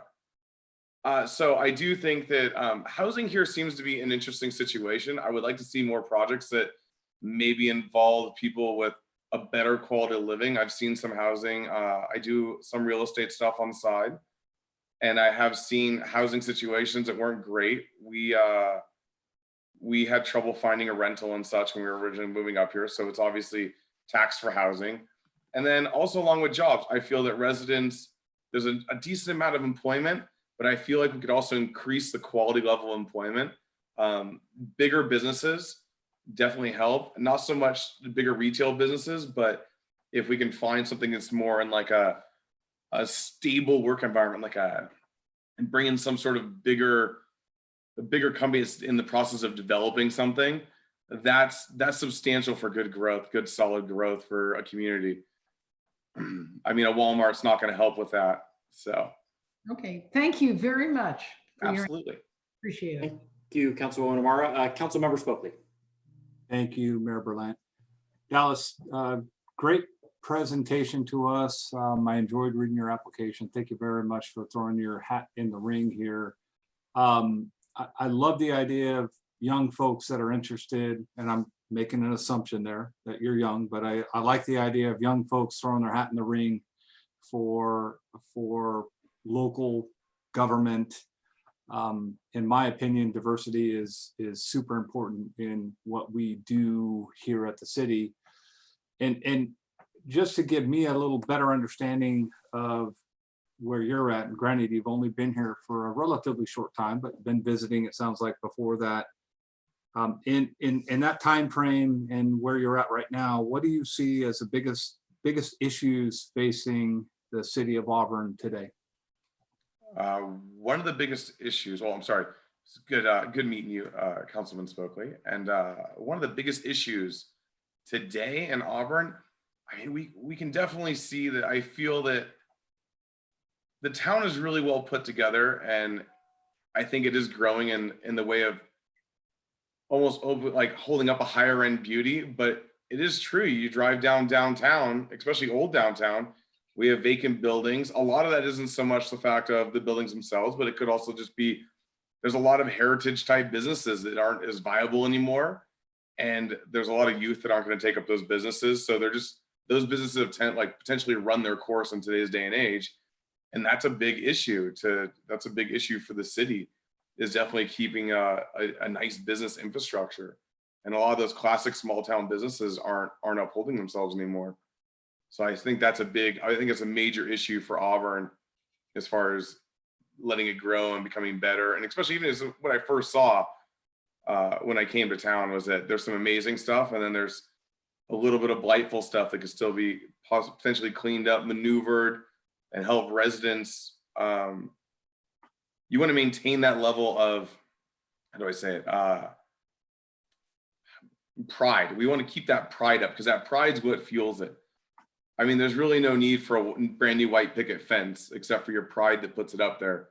And that pride and that white picket fence is what makes a town beautiful, and what makes other people want to move to grow, and they put up a white picket fence. And then we keep going until everyone has beautiful white picket fences, even though no one really needs a white picket fence, if that makes any sense as an analogy. It does, Dallas. One last question. If you had to pick one thing that drew you and your fiance, I think you said, back to Auburn, what would it be? Kids downtown.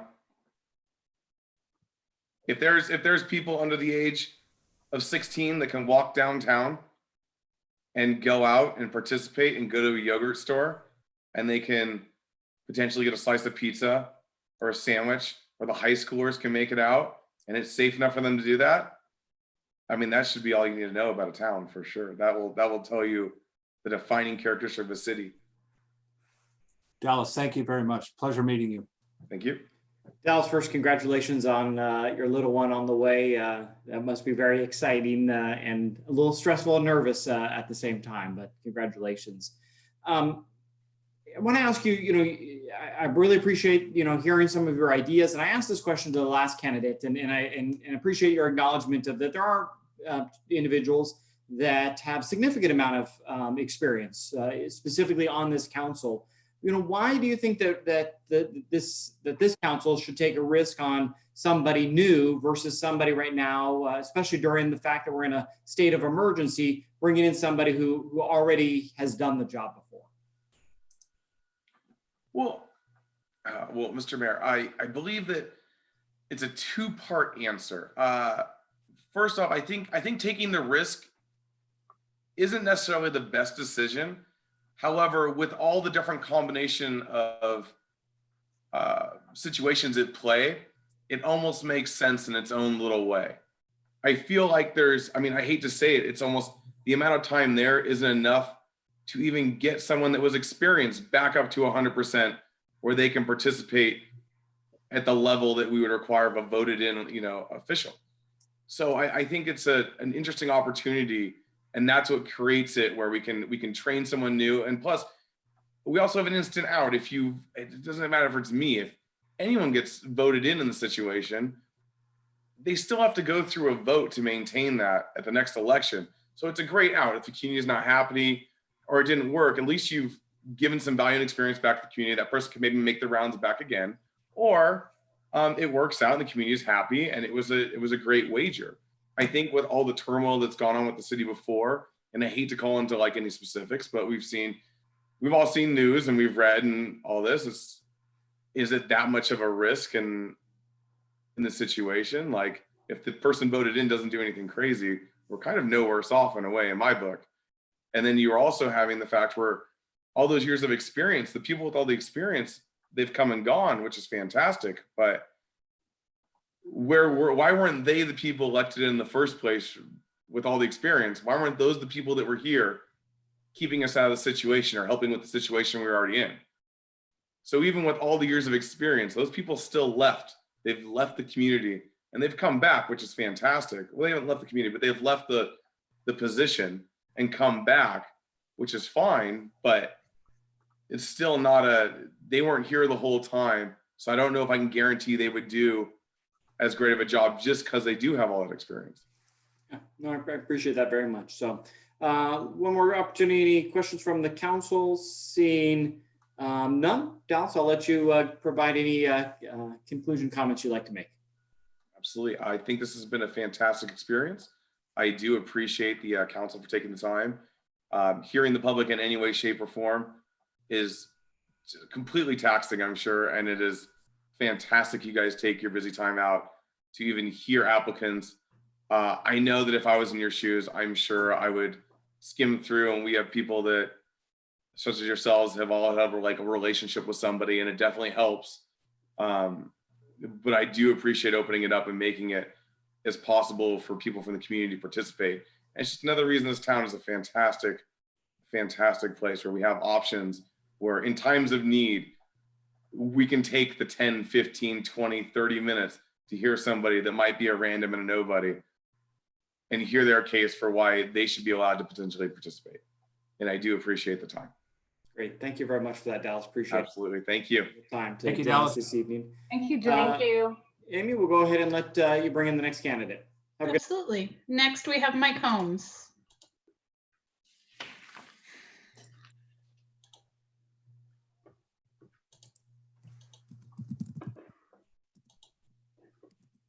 Mike, good evening. Welcome to the council meeting. I don't know if you have a camera, if you're getting that turned on, but welcome. What? I have a iPhone, and hopefully you can hear me. We can hear you just fine. Yeah. If you are going to turn your camera on, it's not on right now, but otherwise we can hear you just fine. All right. Well, anyway, so Mayor and council members of the City Council, thank you for the opportunity to tell you why I think I'm the best candidate to prepare and meet the challenges of the next 6 months. As I previously told you, I will not be a candidate for the seat in November. I believe it is up to the voters of Auburn to decide who will fill that 4-year term. Are you hearing me? Yes, we are. Sorry, I was on mute. Yes, Mike, we can hear you just fine. Keep on going. Thank you. Keep on going. So, anyway, by the way, Mayor, I thought you did a fine job in conducting the economic workshop last Friday. Appreciate that very much. It's been an important issue for all of us. So as some of you know, some of you are aware, I've been working on with the Auburn Endurance Committee to prepare a resolution for the council to start an effort to have the Tevis and the Western States Run declared the official state 100-mile endurance events. That has been delayed due to the shutdown, but is ready for the Endurance Committee to move forward to the City Council for approval. As soon as this things opens up a little bit, these organizations are, as you know, are headquartered in Auburn and could increase tourism when approved. As I told you in my application, I have been going to Washington, D.C. annually for a number of years. I've arranged to meet with the U.S. Army Corps of Engineers headquarters and the Bureau of Reclamation. The Corps has expressed an interest in helping us complete the Electric Street Stormwater Diversion Project, and we would like to get Reclamation to cooperate more closely in the fire prevention programs with the city. Being a member of the council will give me greater credibility in this request. Sustainability has been a topic before the council before the last few months. I think it's time to again look at a solar photovoltaic project for the city hall and the corporation yard. I have done the major research to get such a program started. This could provide the city with a major power cost reduction for the future. There are some other sustaining items I can discuss with you if you wish. We have a historic building in Auburn, which is in need of repair and put to good use. The Carnegie Library building is on the National Register of Historic Places and has been vacant for some time. I'm building that, as you may be aware, there may be some grants available to make some improvements to restore the building. While there are a couple of qualifications I failed to list on my initial application, I represented the city of Placer on Placer County, LAFCO in 2006, and I served several years on a League of California Cities committee, which successfully stopped an effort by a Southern California legislature to require card lock fuel taxes to be credited to the jurisdiction where the fuel was delivered. Had that been approved, it would have seriously impacted Auburn's sales tax revenue. So I will conclude that and offer any questions that you may have. Great, thank you so much for that. Councilwoman Mackey. Thank you. Hello, Mr. Holmes, Captain Holmes, sorry. I appreciate you applying. You have an incredible amount of experience, of course. I also am curious as to why you would not throw your hat in the ring in November if you were asking for a seat now on our city council.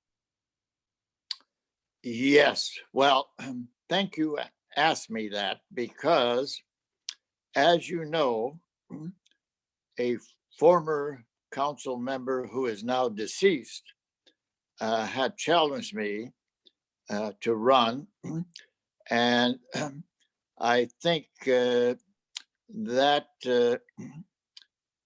episode is over. And I would like to do whatever I can in the next 6 months to do whatever I can to help the city of Auburn. So you're saying the only reason you were running is because of that challenge from the former city council member? Well, at this point, no, I'm not running in November because of that.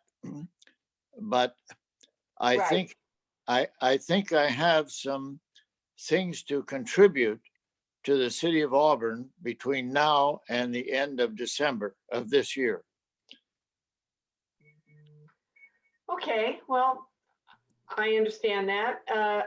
I appreciate you you applying. I think that you have a lot of experience and credibility. I'm really anxious for whoever who is going to take this seat. I'm really anxious for them to, and maybe you don't need this comment, but I'm gonna make it anyway. I'm really anxious for them to be willing to serve, you know, to carry on and run for office in November. So, you know, that's important to me, just myself. Thank you very much. Thank you very much, Councilwoman Mackey. Councilwoman Amaro. Mike, thank you so much for running, and your credentials are impressive. And I want to also thank you for all you do in Auburn. We're all very aware of what you contribute. You have great insight, and especially when it comes to historical, the history of Auburn and what we can do to preserve that. So important. Thank you, Mike. But my question is a kind of also a concern that Councilwoman Mackey raised, and that is, how would you, I mean, as a council person, I think continuity is important. So if you didn't run, do you think that that would impact the city of Auburn not having this continuity with just having someone just serve a few months and then leave? No, Sandy, and I'm really worried about the ocean behind you. Yeah. So, anyway. Okay, I'm relaxed. I don't think so, because in the next 6 months, there are a lot of things that we can do to move Auburn forward. And as I put in my application, between the Corps of Engineers and between the Bureau of Reclamation, there are a number of things that can be accomplished, or at least move forward. I'm not trying to guarantee that those will take place, but nevertheless, as a member of the city council, I think that would give us, including me, the better effort to move those forward. Okay, thank you. Thank you, Mike. Appreciate that. Thank you very much, Councilmember Smokely. Mr. Holmes, thank you very much for putting in your application. I really do appreciate it. I know you've got a couple of we'll call them initiatives that you mentioned to us in your presentation. I guess I'll ask the same question I've asked the other candidates. In your opinion, with all of your experience, what do you see as the biggest issue facing our wonderful city of Auburn? Well, the biggest issue is getting people back to work.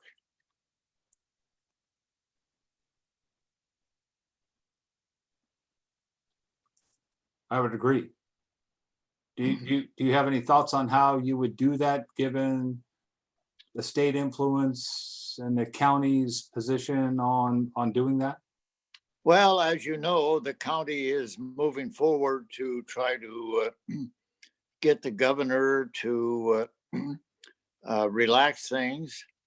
I think it is possible to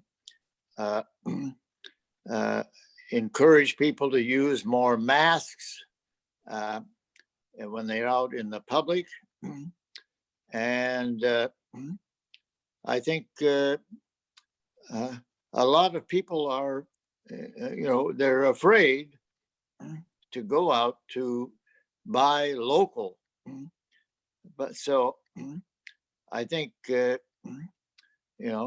as a member of the city council, I would work on trying to get things liberalized a little bit and getting people to get out and, they may have to still wear masks and that sort of thing, but we have to move on. Okay. Thank you very much, Mr. Holmes. Appreciate it. Appreciate you submitting your application. So again, thanks for joining us tonight. You as well have a long list of attributes and experience that would suit you well. I'll ask the same question I asked the candidate who as well has served time. Some people ask us, why we would choose somebody who has already been on the council versus somebody new with new ideas. Why do you think that you are the right applicant for this position instead of somebody who has new ideas and new energy? Well, I would simply say that with my experience on the city council and my experience on county, different levels of county government, that I know how things work. And, I noticed your thing in the Auburn Journal about it is a difficult task to know how all of these organizations work. I think I have that experience and have some better understanding of how government works than a lot of people who may be applying for this particular position.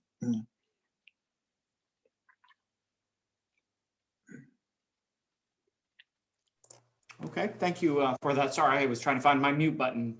Appreciate that. Any additional questions from the council? Seeing none, Mike, I'll turn it back to you to see if you have any comments you'd like to conclude with. Well, I just want to say that I appreciate the opportunity to talk to you tonight. I would prefer to do this in person, obviously, but nevertheless, I think I have what it takes, at least for a 6-month period, to move the council forward, and especially when it comes to doing things in the Washington, D.C. area. I have developed a number of contacts that I think are useful for the city of Auburn, between the Corps of Engineers and the Bureau of Reclamation and other things, and various representatives in the House and the Senate. So I will be happy to use those as we move forward. So thank you. Great, thank you very much. And we too would prefer to see all of you in person, but we're glad that you are safe at home today. So thank you for joining us. Amy, we'll go ahead and bring in our last applicant. Sure. Our final applicant is Roger Lukeman.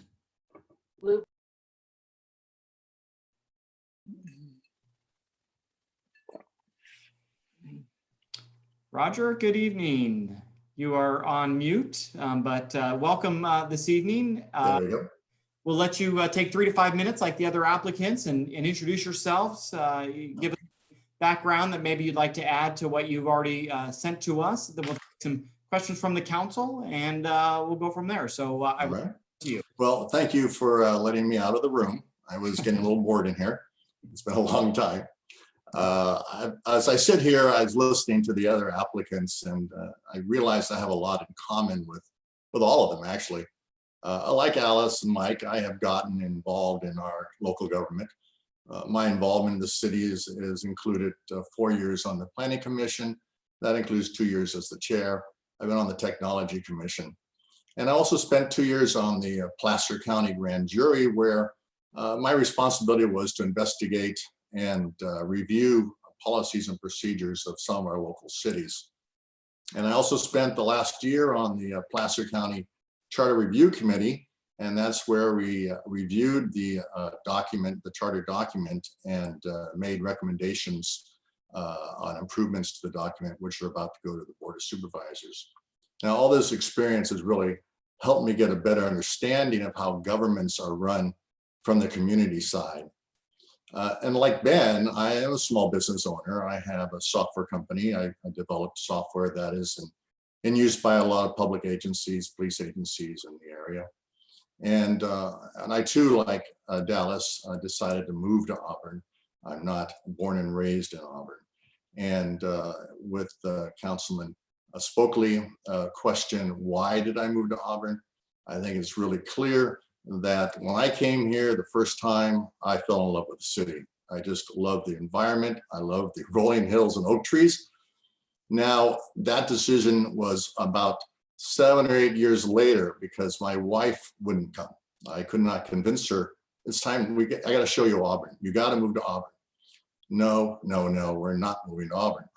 So one day I finally came and she said, okay, let's go to Auburn. You show it to me one time, but I don't want to ever hear about it again. So we showed up, and it just so happens it was a community service day. And there were people in Old Town painting curbs. There were people trimming bushes. And she was so impressed. That day we decided to move to Auburn. And that's why we came here, the community spirit. But what makes me unique amongst all the different applicants, and that's because what makes me unique is I worked for a city for 35 years. I was on the front lines of local government. I understand how a city works from top to bottom. I started out as a police officer and worked up the ranks to lieutenant. I was also the Police Officers Association president for a while. And there I worked closely with the city manager and the police chief to make sure that all the rules and regulations were followed. I also spent time on the negotiation committee and did several contract negotiations. I think this asset will be an asset to the council during the next negotiations. I think that, Mayor, you asked what the biggest issue is that I see coming up soon with the city is immediately it's our staffing. We are losing our city manager. It appears you're pretty well far along picking a city manager. If there's still time for input, I'd have a little different perspective than the other candidates because I'm the only one that's ever worked for a city manager.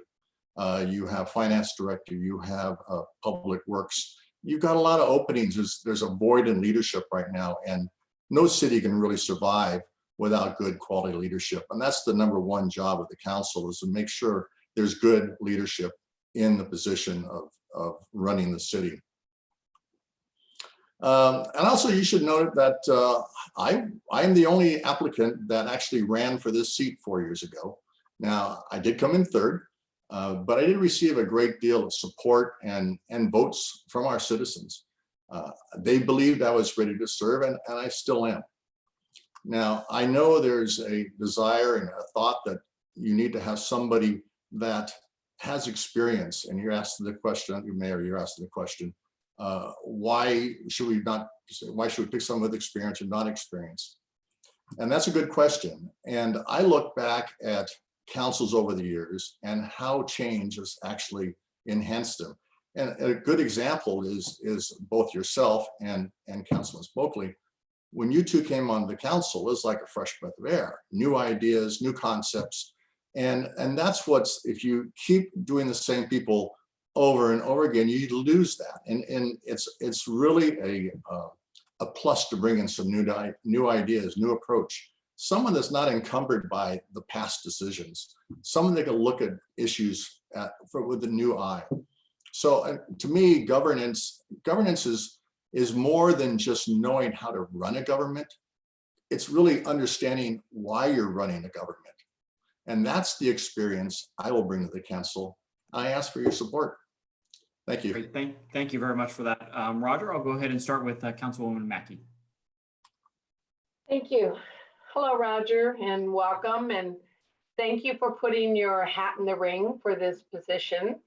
I want to thank you for all the volunteerism you've done since you've moved to Auburn. Sometimes people move here and you never, they never get involved in anything. And then some people move here and wait 30 years to get involved, but it seems like you stepped right up and started getting involved right away, and you've done a great job, and we really appreciate it. And yes, throwing your hat in the ring for city council, it's a scary thing, and you did it, and you came pretty close. So congratulations on that. So I, for one, am glad you moved here and glad your wife came and saw all of our community service that we do. So my question to you is, and you've given us a lot of information already, but my question to you is, other than city staff and other than COVID-19, what do you see that you would like to see change with the culture at the city of Auburn? Change in culture. I don't know there's a change of culture that I can think of. I think the city is in pretty good shape as far as that goes. I see, as far as what needs to be done, is we need to expand our business base. We need to come up with more tax revenues. We need to come up with different types of jobs. So the culture change would be more of shifting away from relying on tourism to try and shift and move and rely a little bit more on industry and manufacture. I think that's the adjustment has to be made a little bit. Thank you. I appreciate that. That's very insightful. I also want to ask you one other question that I'm asking everybody else. Do you plan on running in November? If you get this seat, are you still going to run in November, or are you going to run in November? I haven't officially announced. I do have a committee. I do have a campaign finance fund. And so you can probably take from there. I'm planning on running. Okay, thank you so much. Really appreciate it. That was a good answer, Roger. Open up to Councilwoman Amar. Hi, Roger. How are you? Good. Good. Thank you for putting your name in, and I enjoyed being on Planning Commission with you. Mm-hmm. But my question to you is, you indicated what you would do to incentivize revenue and change Auburn in your priorities. And I guess my question is, if we have to cut funding for services based on revenue shortfalls, what areas would you consider to be the first areas to cut? I think you're going to have to look at different ways. It's going to take a little research. I think that you're going to have to look at your maintenance, and unfortunately, roadway maintenance is probably the easiest one to cut but eventually you have to pay for that and you have to get that done.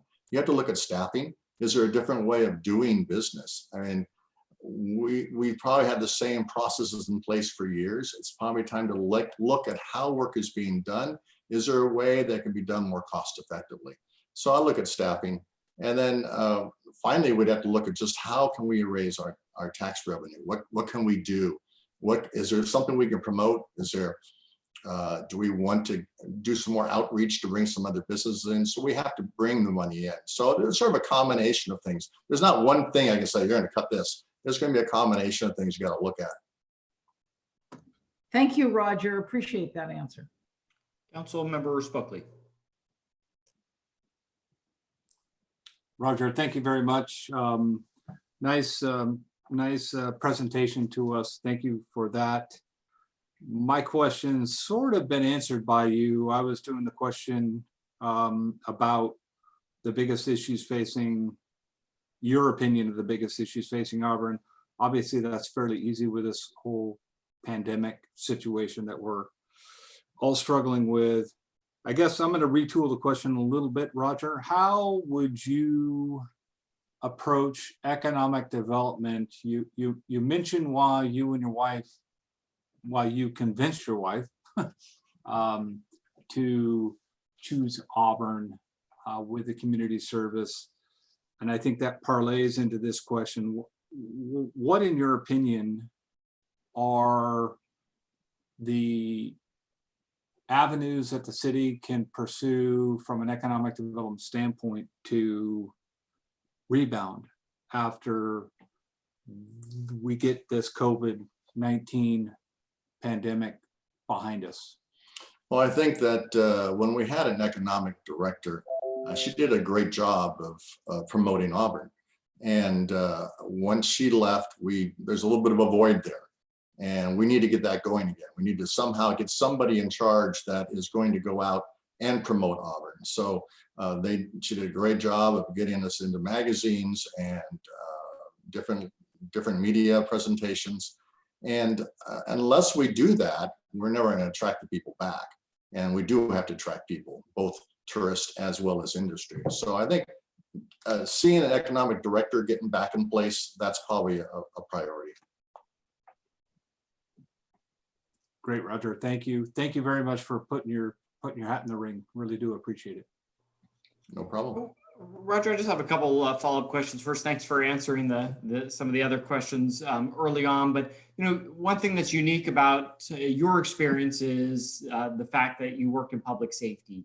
If you could do one thing in Auburn related to changing or upgrading or enhancing or doing differently related to public safety, what would that be? I would take a look at the community service program. When I was a lieutenant in traffic, I started the program, a community service program. Now I know they have that here in Auburn, but it's pretty much what we used to have where I used to work. And we decided to increase their role. We taught them how to do traffic accidents. So they investigated all the non-injury traffic accidents. We taught them to take burglary reports or property crime reports where there's no suspect. There was no need to send a police officer, which cost a lot more money, to handle these kind of activities. You can easily find other ways of getting that work done. So I'd say, if anything, I would want to look at and talk to the chief and see if there's a way to enhance that program and replicate some of the work that was done the way Santa Clara is doing it. It was really a model at the time, and I'm really proud of it. It's a program that once we did that, we freed up our motor officers from having to go to accidents on a regular basis.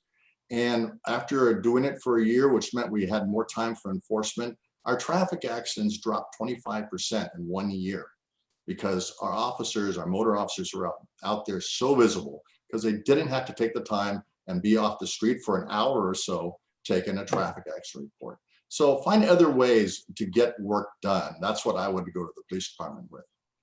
Okay, no, I appreciate that. So one last question. You kind of answered this at the beginning, but just to come back to it, whoever we select obviously has to hit the ground running.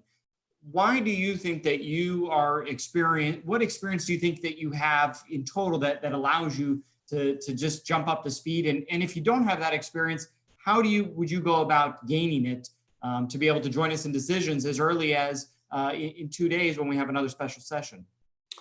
Well, first of all, I think that your job is a lot of common sense, and you have to have good common sense, and you have to be able to listen.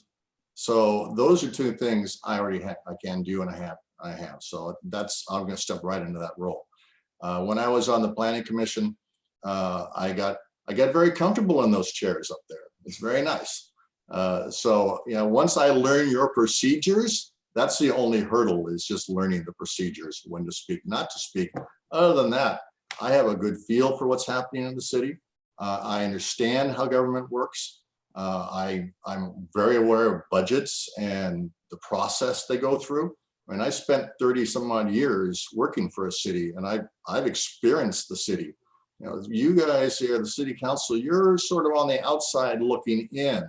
I've been on the inside looking out.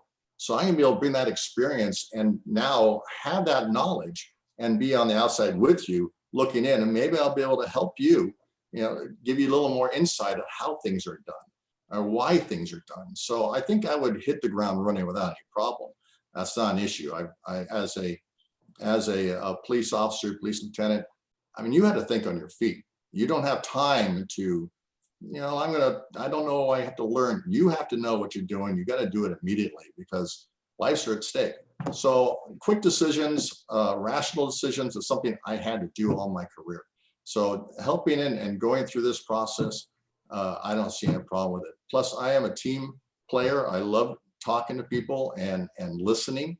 I know that many times on the planning commission, I would go in after reading the staff report with certain ideas of what's going to happen, and then the public would come in and I'd listen. I go, wow, they're right. I never thought about that. So, you know, having an open mind and listening is the two keys, and I can step right in and do that. Great, thank you for that. Appreciate it. Thank you again for taking the time as well. Looking at my colleagues one last time, any final questions? Seeing none, Roger, I'll let you conclude if you have any additional comments you'd like to make. All I have to say is that if you're concerned about that stepping in, I can step in. I'm ready to go. If you're looking for somebody that has already been on the council and is just going to follow through, and that's fine too. But you have a lot of good choices, and I appreciate your time, and I look forward to someday at least getting on the council with you. Great, thank you for that, Roger, and have a good evening. Thank you, Roger. Thank you very much, Roger. Thank you. With Roger. that, I will bring it back to the council. As a reminder, we do not plan to take action tonight. We will be meeting again tomorrow for the four of us to discuss, deliberate, asking follow-up questions if we have them. That again is tomorrow at 5 p.m. Amy, is there any concluding items that you have before we move on? Yeah, I received public comment for this item. Oh, perfect. Okay, I'm sorry. Yes, let's go ahead and open up for public comment. Thank you. I will share my screen.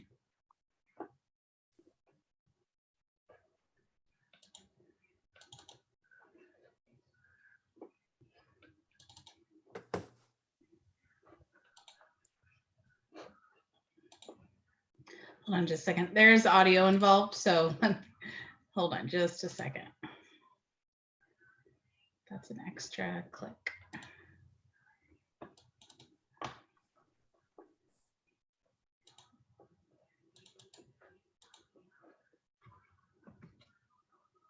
Okay, we have one written public comment and 2 voicemails.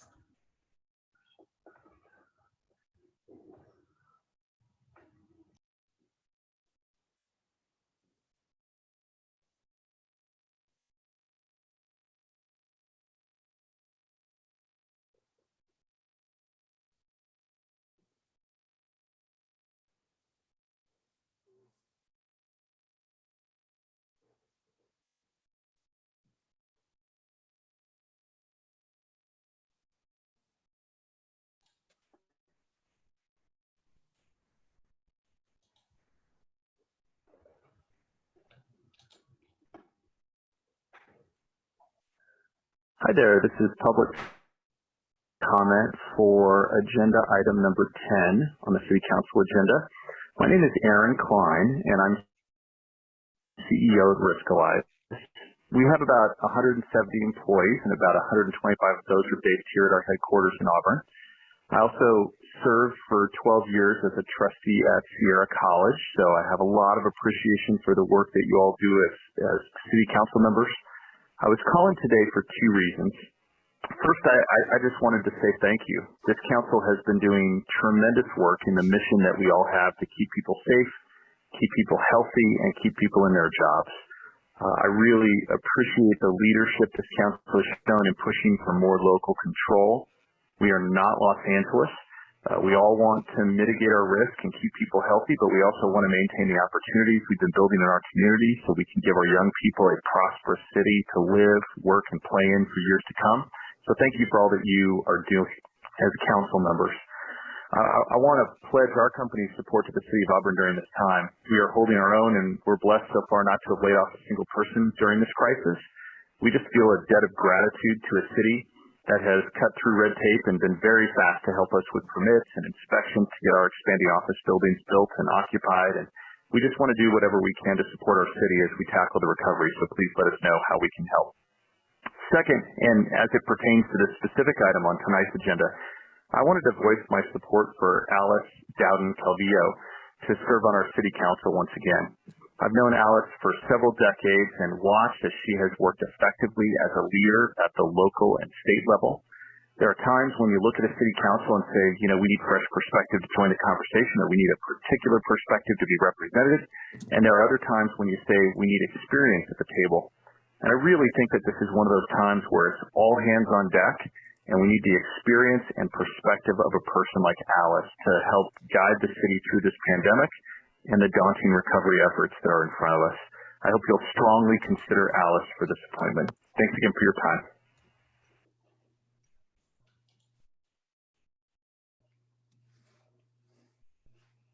Hello, my name is Steve Gallier, and I have been a resident of Auburn for the last 11 years. I've worked in this town for over 20, and I'm here to talk, speak on the appointment of Alice Dowden Calvillo for the city council opening on agenda item number 10.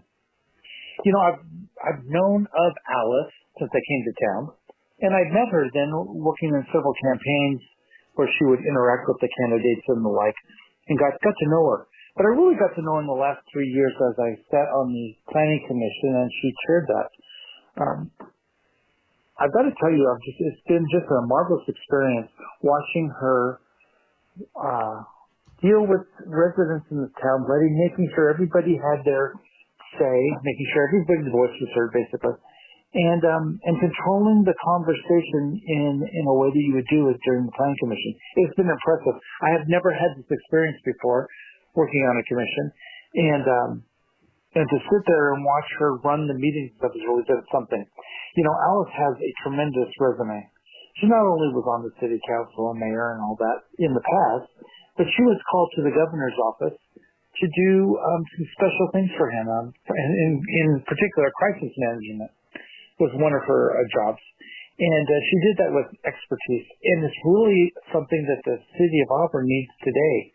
We not only have this virus issue here and lockdowns that we're starting to come out of, but with that, we have a very depressed economy. We have restaurants that won't be opening. We have people that are in need. And Alice has the type of experience to bring the resources that we have in the city and the county and the state to bear to help the citizens of Auburn. I think she'd be a great choice for the open seat. She shows leadership. She's not afraid of this. She knows what she's doing, and I can't think of a better candidate for this position. Thank you, and I hope you make a great decision. Thank you. Bye now. And that is all for public comment. Great, thank you so much. Before we move on to the next item, any questions or comments by the council? Again, no action tonight, though. Okay, seeing none, we'll go ahead and move on to item number 11, the city manager's report.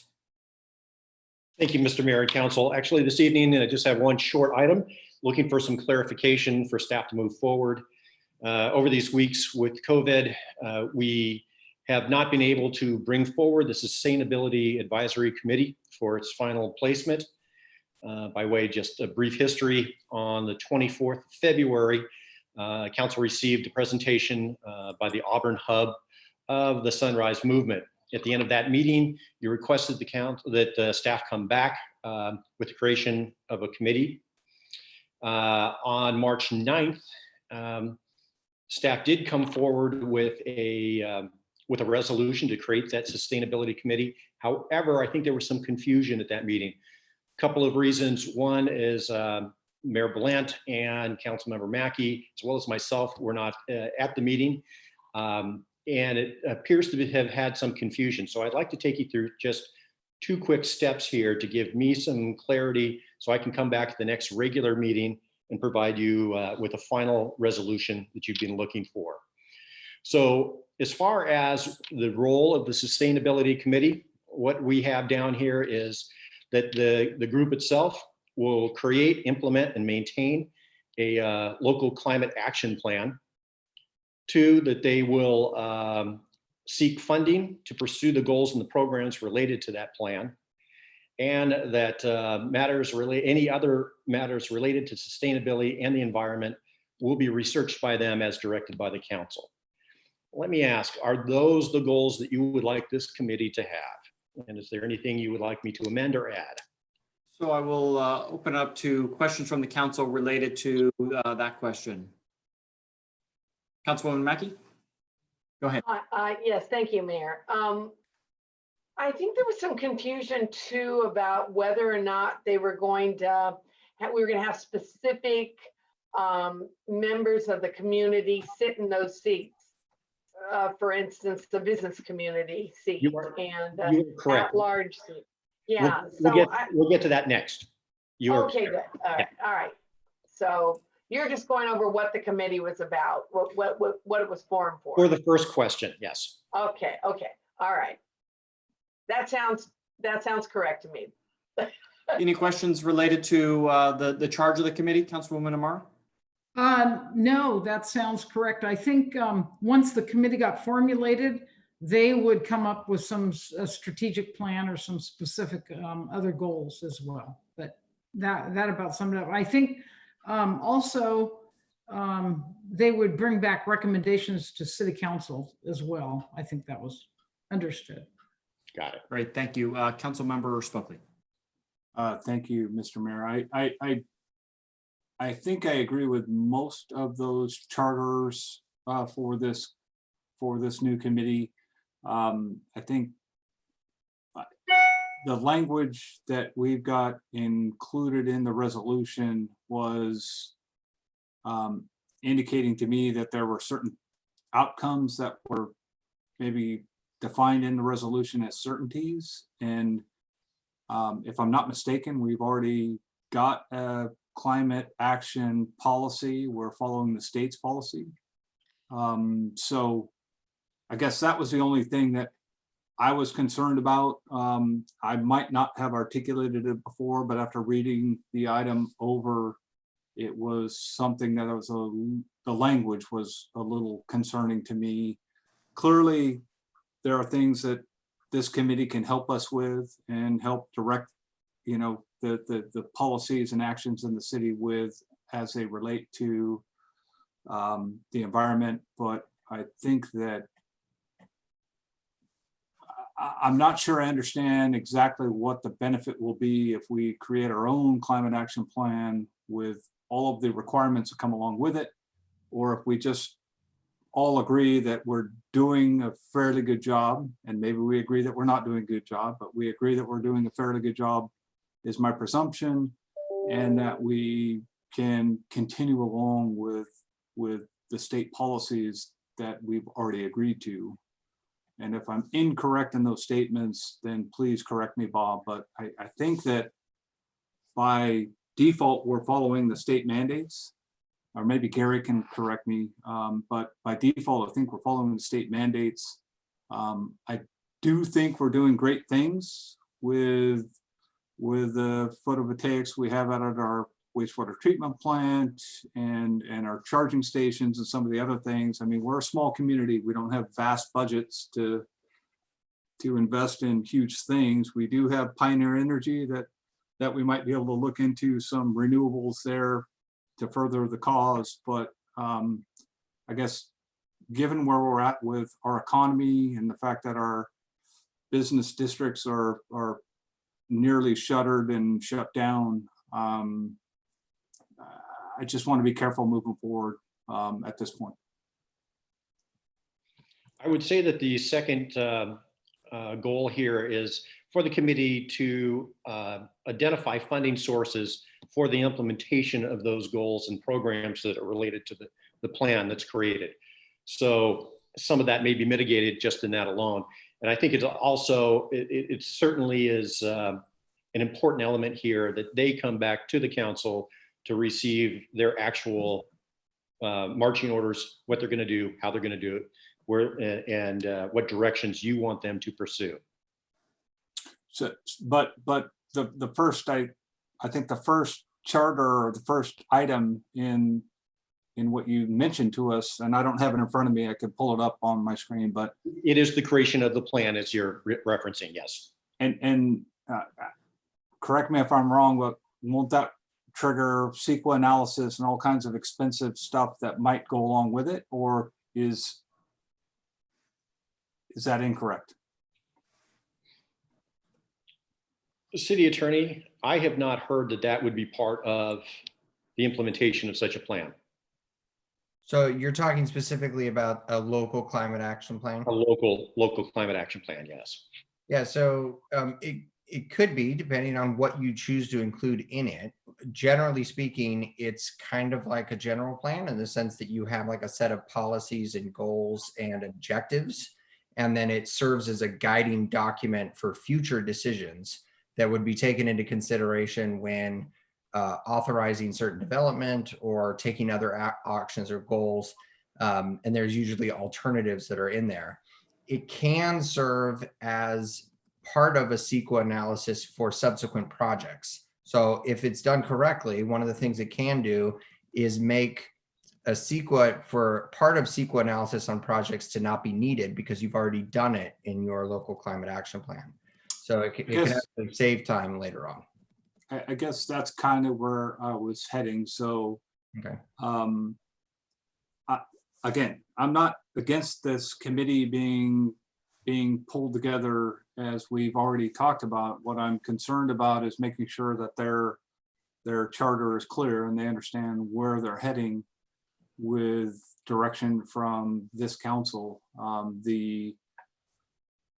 The idea of creating another layer of regulation on top of what we're already doing, I think is not the best direction from my perspective. But the idea that we can look into different avenues where the city can further their environmental neutrality, whatever you want to call it, I think is certainly a positive and a good thing. So I guess I'll leave it at that. Councilwoman Mackey. Cheryl's like tearing the screen down. We shouldn't even be discussing this. We need to have this on our agenda so we can discuss it. I mean, we don't have to necessarily appoint the positions that night, but we need to probably thoroughly vet this a little bit further because I understand Matt's concerns and I have some of my own concerns. And I think we need to have it on the agenda and discuss it again, Bob. I really do. And we can do that. Just to clarify, I specifically asked Bob to bring an update just so that we could, what I hope, just clarify the direction. If we're going to potentially change the direction, you are absolutely right. It needs, and again, I'll defer to the attorney, but needs to be agendized, allow for public comment of that as well. I think from my hope and Bob's hope was just to see if there were some clarifying items that we could do so that we could keep it moving forward. But I'm kind of hearing that we need to agendize it for the next meeting. My assumption would be, and Bob and Gary, you can correct me if I'm wrong, we can still go forward with the agenda item being on our next meeting, as well as the appointment of those members and kind of update the charter itself and any other requirements at that meeting. Is that a correct statement? Certainly. Yes. Can we also put the types of positions that we would be appointing, and can we take, in the meantime, can we take more applicants? So, did you have? Go ahead, Gary. Answer the question. I have a comment. Hold on. I think Gary might have an answer to Councilwoman Mackey's question. Yes, so you can take more applicants. Amy will need to go through the MATI Act procedure and post for it again, I believe, to solicit more applications and open it up for the time period required, at least 10 days under the MATI Act. There's a publication notice and she needs to make the application available. One other suggested revision, I think on the last agenda item, there was the possibility of staggered terms for the members.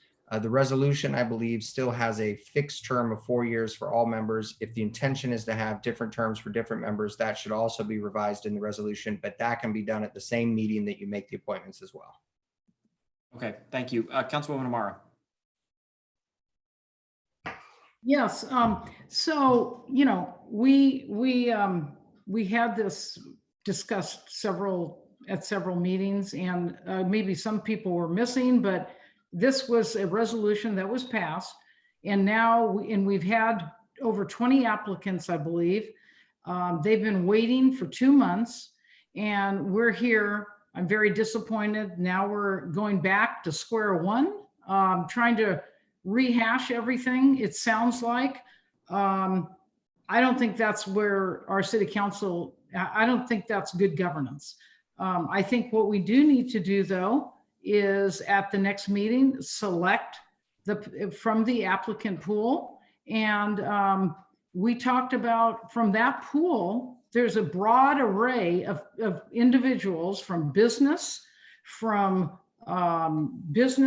health, from science, there's a broad array of people. And I don't know if anybody else went through the applicants, but the pool is significant, and there's young people on it. There's all ages. There's people who have a lot of experience, and they're ready to volunteer their time. As far as the, I think it was well stated by our manager, city manager, exactly what we agreed to, what was passed, and we need to move forward on that. In terms of fine tuning it, I think we discussed at that meeting that the committee would come up with some of the details in terms of how the committee would proceed.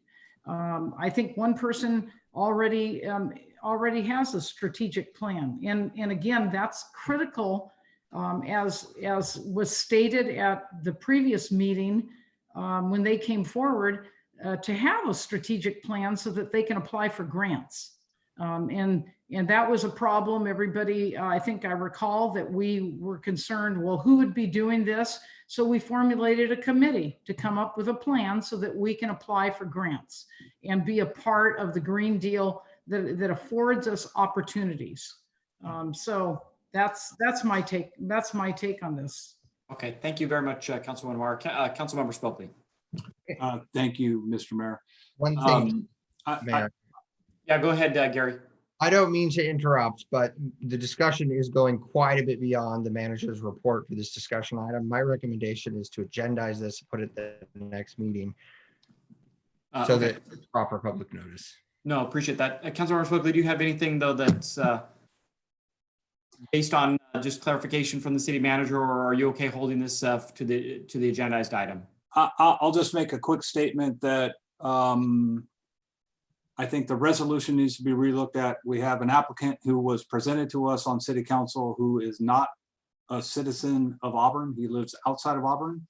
And I got into an email exchange with him regarding that. And for that reason, I think we need to bring the whole thing back and have another discussion about it. I'm not sure we're on the right footing to move forward.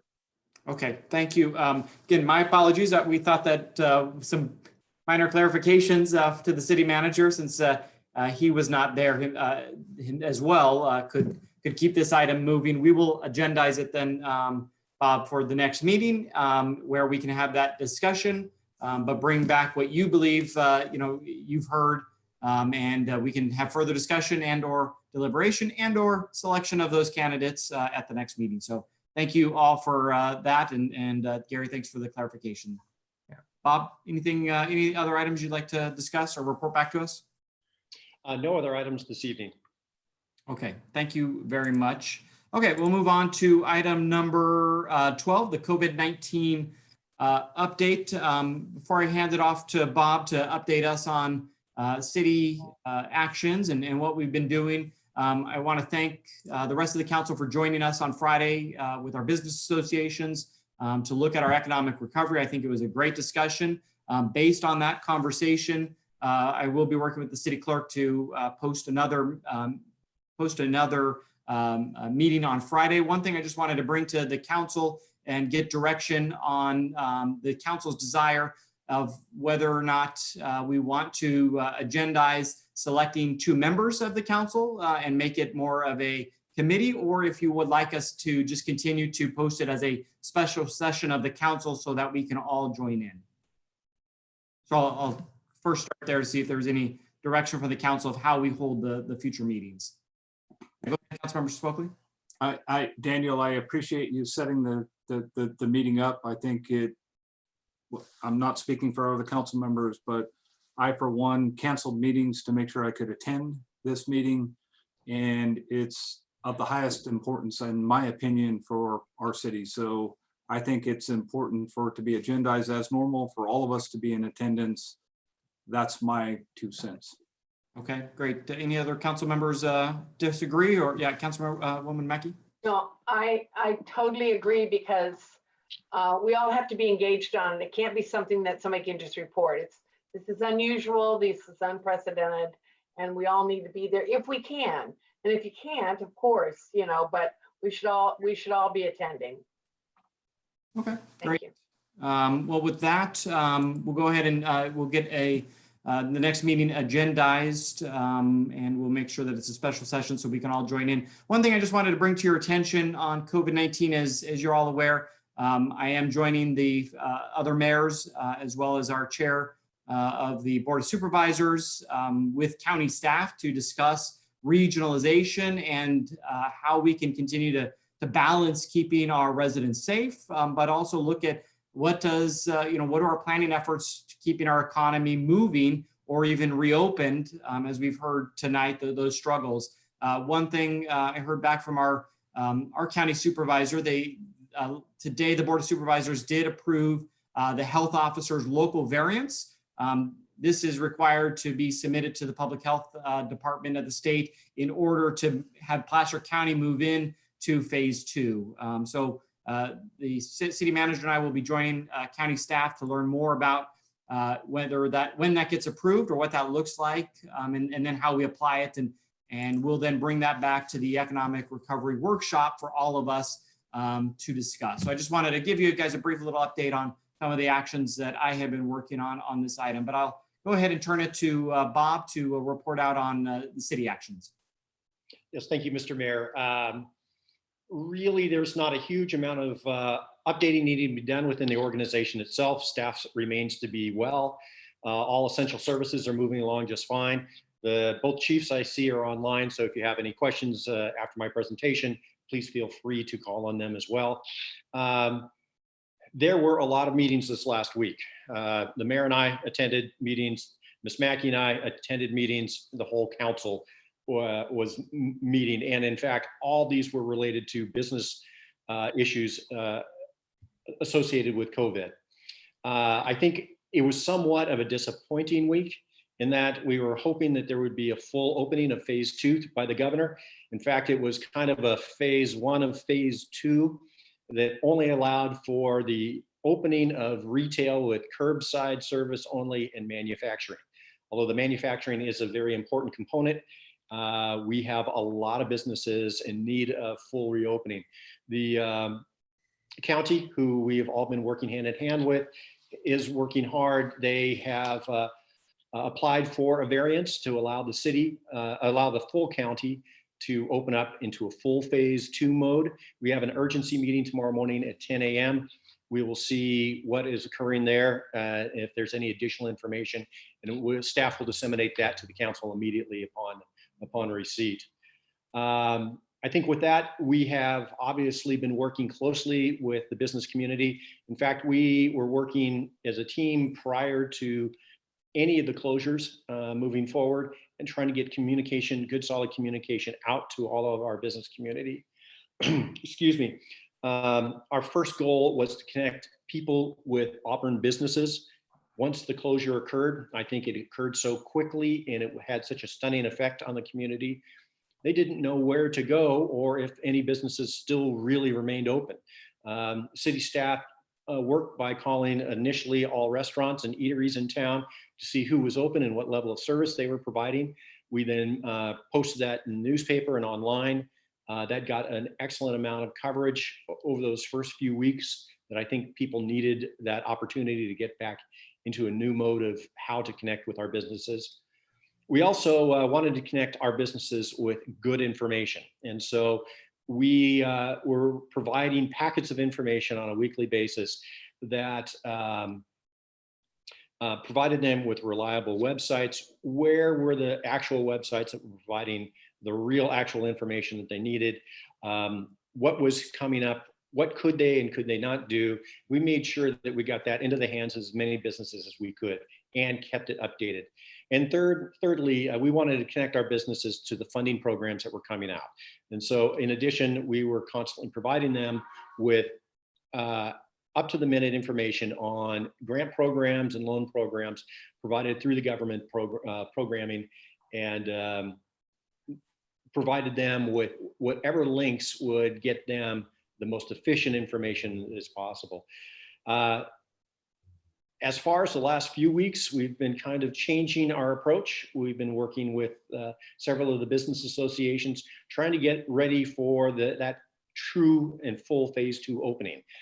We are at this point in time looking to have a very strong support level of programming for all of our businesses once phase 2 is fully open. Once we do hear phase 2 will in fact be open for all Auburn businesses, city staff will come back to the city council with a full plan to make sure you are comfortable with that plan, and we'll move forward with it at that point in time. With that, I will be happy to answer any questions that you might have. Great, thank you very much, Bob. One other item, again, I asked Bob to get this on the agenda so that we could at least, have some discussions. There's a lot of work. In fact, Bob and I are talking almost, it seems like every couple of hours, and there's a lot of planning that goes behind it. And I know that they're, getting into too many details and ahead of the governor. There's some concern that will appear to be similar to Yuba County and Sutter County and beyond the governor's target. And so there's a lot of things that are going behind the scenes that are in the planning stages that we'll bring to this council as we the state looks to nod those. Bob, one more thing before I open up to questions, if you don't mind. What are the efforts that you're going through right now to look at, and this was a discussion item that we had at the economic recovery workshop, but what are some of the areas that you're at least looking at related to our own ordinances and or even enforcement that we are able to modify or even suspend due to COVID-19? There's a number of ways in which to get things done in a community. And fortunately, there's a lot of flexibility in the way Auburn is set up from a legal structure and perspective. Right now, we are not doing any real heavy enforcement on additional banners, on additional signage.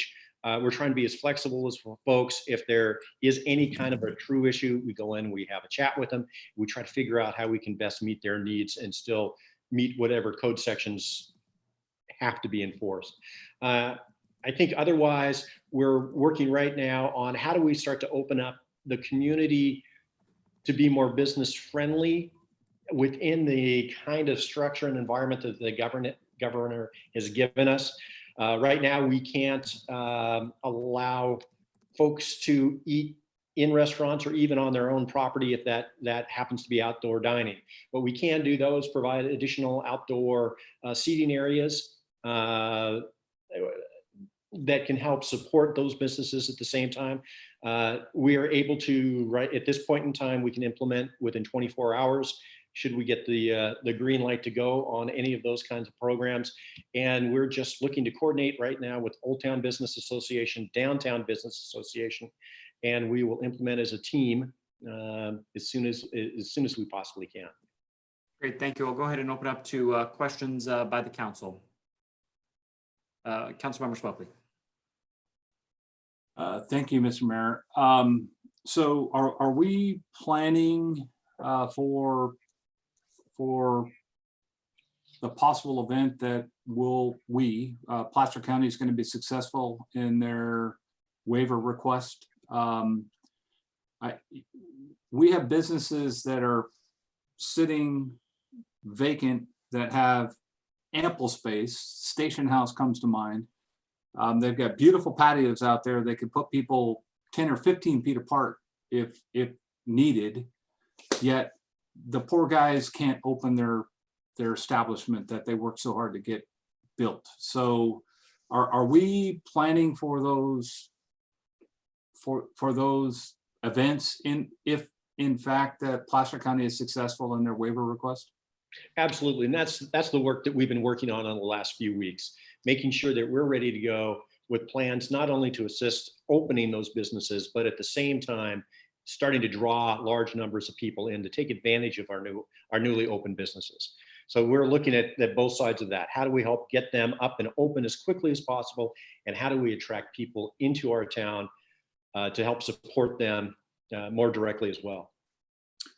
Now, it was mentioned earlier from our business district folks that, I mean, what are the talks about closing streets? I thought I heard something about closing streets. I want to make sure that I'm clear on that. We're just talking about maybe taking some public spaces that are owned by the city and temporarily allowing folks to eat out so they can create the space that we need to create between families and folks who are enjoying the food. I think there'll be proposals looking at two different dynamics there. One would be exactly what you're saying, a bit more longer term opportunities where we can provide outdoor dining and or seating areas in the Old Town, downtown areas.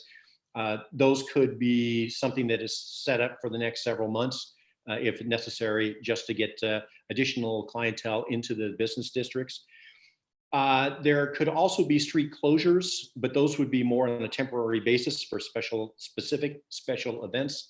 And those we would be coordinating with the Downtown and Old Town Business Association as well. So all of those would come as individual packages to you for your consideration.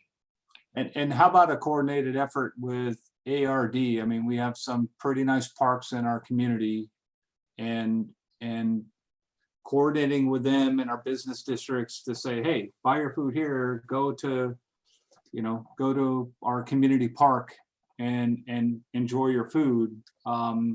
Practice all these, social distancing things. I mean, it sounds like common sense, but I get it. We're all kind of in shock over everything that's going on. So it's almost like we're all having to walk through this town for the first time together again. Yeah. Okay. The last question I have related to COVID and the reports that you've been giving us, Bob, and maybe this is Dave and Ryan can weigh in if need be, but is the testing happening any quicker? They opened up last Monday, not last Monday, not today, the Monday before last. Have we gotten results back? Are they still having computer or technical issues with getting the data? You explained in your update that there were some situations going on where it requires the person who gets tested to log in and then feed the data back to us. Do we have any updates on that? What's going on? Chief Spencer, I got my last update from you. Why don't you provide that to the council as well? Sure, thank you. Mr. Mayor, fellow council members, for the record, Dave Spencer, your fire chief. To answer your question, Councilmember Spokley, there has been some challenges with the testing site that was set up in Roseville. At this point, we have the vast majority of our people that have been tested, and we are waiting for about 4 or 5 results still pending. The longest period lasted about 7 days. And so I chatted with the staff on site on Friday, and there is a disconnect between the folks that are administering the test and the lab that provides the results. And so there's no direct nexus there. They took my information and feedback and filtered that through whatever channels they have available. I think it is a result of standing up a program that was new and fresh, had some, the first day that we or our staff went down on that first Monday, they were still working off of paper because their computers weren't working properly and that kind of thing. So I think it's just a matter of, we're trying to get everything done as quickly as possible, and it just didn't have the infrastructure to support what it was that we were trying to accomplish. At this point, I think testing results will continue to filter in a little bit slower than we thought. Initially, we were told that they were a 20-minute test and we would essentially get on-site results. And in fact, when we get there, it's 48 to 72 hours. And in most cases, it was much longer than that. So that's the status for my staff. I think Chief Canan is experiencing the same thing that I am. And so, but I will tell you that we are getting our testing done. And thank you, Chief, for that update. I guess, Mr. Mayor, you're talking with our counterparts at the county supervisor level.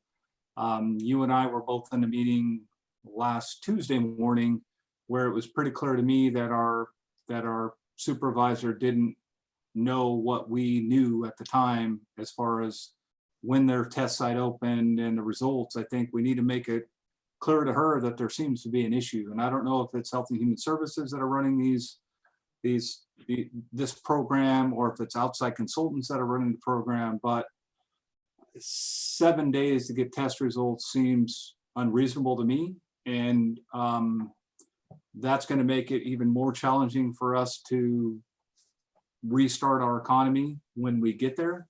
If we can't rely on test results, particularly for our first responders, our police and fire folks, we've got a real problem. And I think that we all on the council need to convey that to our counterparts at the county.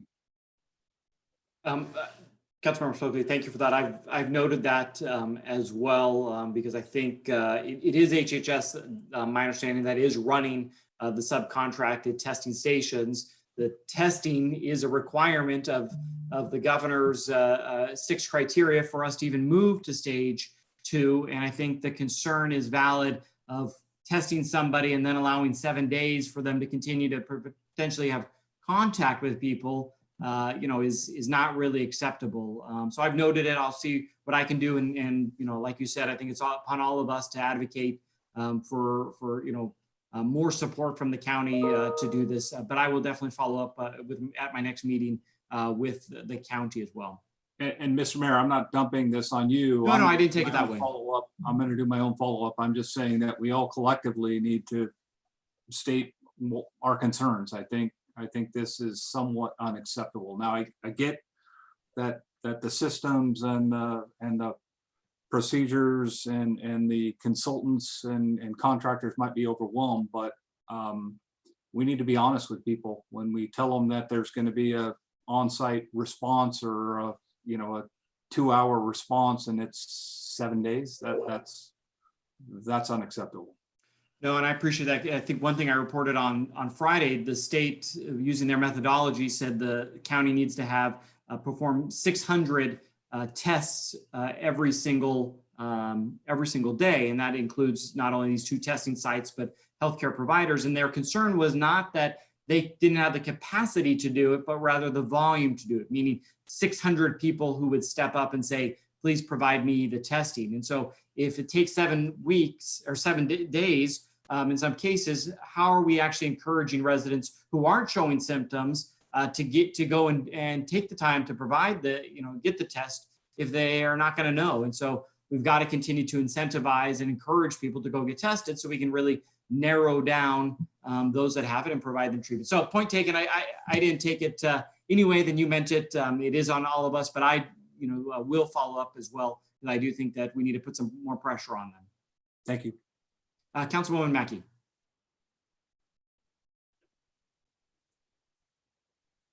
Okay, sorry. My particular question is, I mean, we have so much information going on, and as you said so succinctly the other day, Mayor, it changes hourly, if not, by minute. But my question is, we have businesses in Auburn that are open that are not taking precautions and are not supposed to be open, some of them. Is there any, Chief Ryan, is there any enforcement going on? Are you, because I know a lot of people complain to us about going into certain stores and there aren't any masks. People aren't wearing masks and that sort of thing. It is getting better, but Right. are you enforcing anything? Or are you just educating, or are you, what is your role is my question. Yeah, so it's kind of a multi-pronged approach to it. You know, the county nor the law enforcement agencies in the region and mostly the state don't want to take a heavy-handed approach to this enforcement aspect of it. We understand, I mean, I certainly understand the impact that it's having to our businesses. And I know there's good people that are struggling to make ends meet. At the same time, balancing the needs and the safety of the rest of the community and those people that do visit those places, the grocery stores. So we are taking a primarily the education approach. We do give this information to Health and Human Services. They have a team that follows back up with these businesses to provide them with the education and really help them with that criteria so they have a better understanding of that. And my understanding from the county Health and Human Services, they've had a positive response to that. But people try to understand how they can operate, you know, and do these things safely. So that's really where we've taken. Now we will, and we have cited those blatant offenders. Probably a classic example is those two kids that were responsible for breaking into a couple of our businesses and even being involved in the robbery. I mean, obviously they were out complete violation of any order. Right. Committing a crime. So that's where we've been going. I mean, again, the officers have done a tremendous job getting out there. When we get those complaints, we get the information. And if it's not necessary in our jurisdiction, we do pass it along to the responsible jurisdiction, depending on what's going on. That's, like I said, education, trying to work with the businesses, trying to, you know, help them navigate through these unprecedented times, like we often say. Well, I really appreciate that, because I have had people say to me that they don't feel safe going into a business where they're not requiring people to wear masks. So it's incumbent on the business to make sure people are being safe because they want their customers to come in. So I think it works both ways. So I'm glad you're not heavy-handed. I didn't think you would be, but education is the key here. I agree. Thank you so much. Thank you, Councilwoman Mackey. Councilwoman Amara. Yeah, I want to piggyback on that. You know, the face coverings are important, and I have gone into several businesses in Auburn, and one in particular, I went in not too long ago. It was a booming business. It was curbside, but there wasn't one staff person wearing a mask, nor did I see a mask. So, you know, maybe I think the education's good. Perhaps we need to go into more of the businesses and especially with your uniform, encourage people to wear masks. Because my concern is health, of course, but then, you know, if there's an outbreak, we're going to be taking a step back. And then, you know, and at the level of confidence, people will not be shopping in Auburn if we are not safe, whether we like it or not. I know it's hard sometimes for people to wear the coverings, but it's really important to get that confidence so that people will frequent our stores. And then I guess the other question I had for Bob is the county has to do the proof of compliance. Is it the testing that's holding them up, or is it tracing, or is it a number of other things, and how close are they to submitting a proof of compliance? My understanding from my reading was only El Dorado County, and I believe it was Santa Cruz or San Luis Obispo that submitted the proof of compliance. Auburn, I mean, Placer County is a pretty big county. We have a lot of money, and what's our holdup? They in fact, on Saturday, submitted the paperwork to allow them to apply for the variance. And so there is a long laundry list of things that any county has to completely adhere to and be able to be capable of prior to receiving that. The county health officer has been walking us through that full list. In fact, Placer County is in compliance with a wide range of those, but there are still, I would say, half a dozen or so items that they're worried about and they need to shore up on. So they're in discussions right now with the state to try to move as closely to compliance as quickly as possible.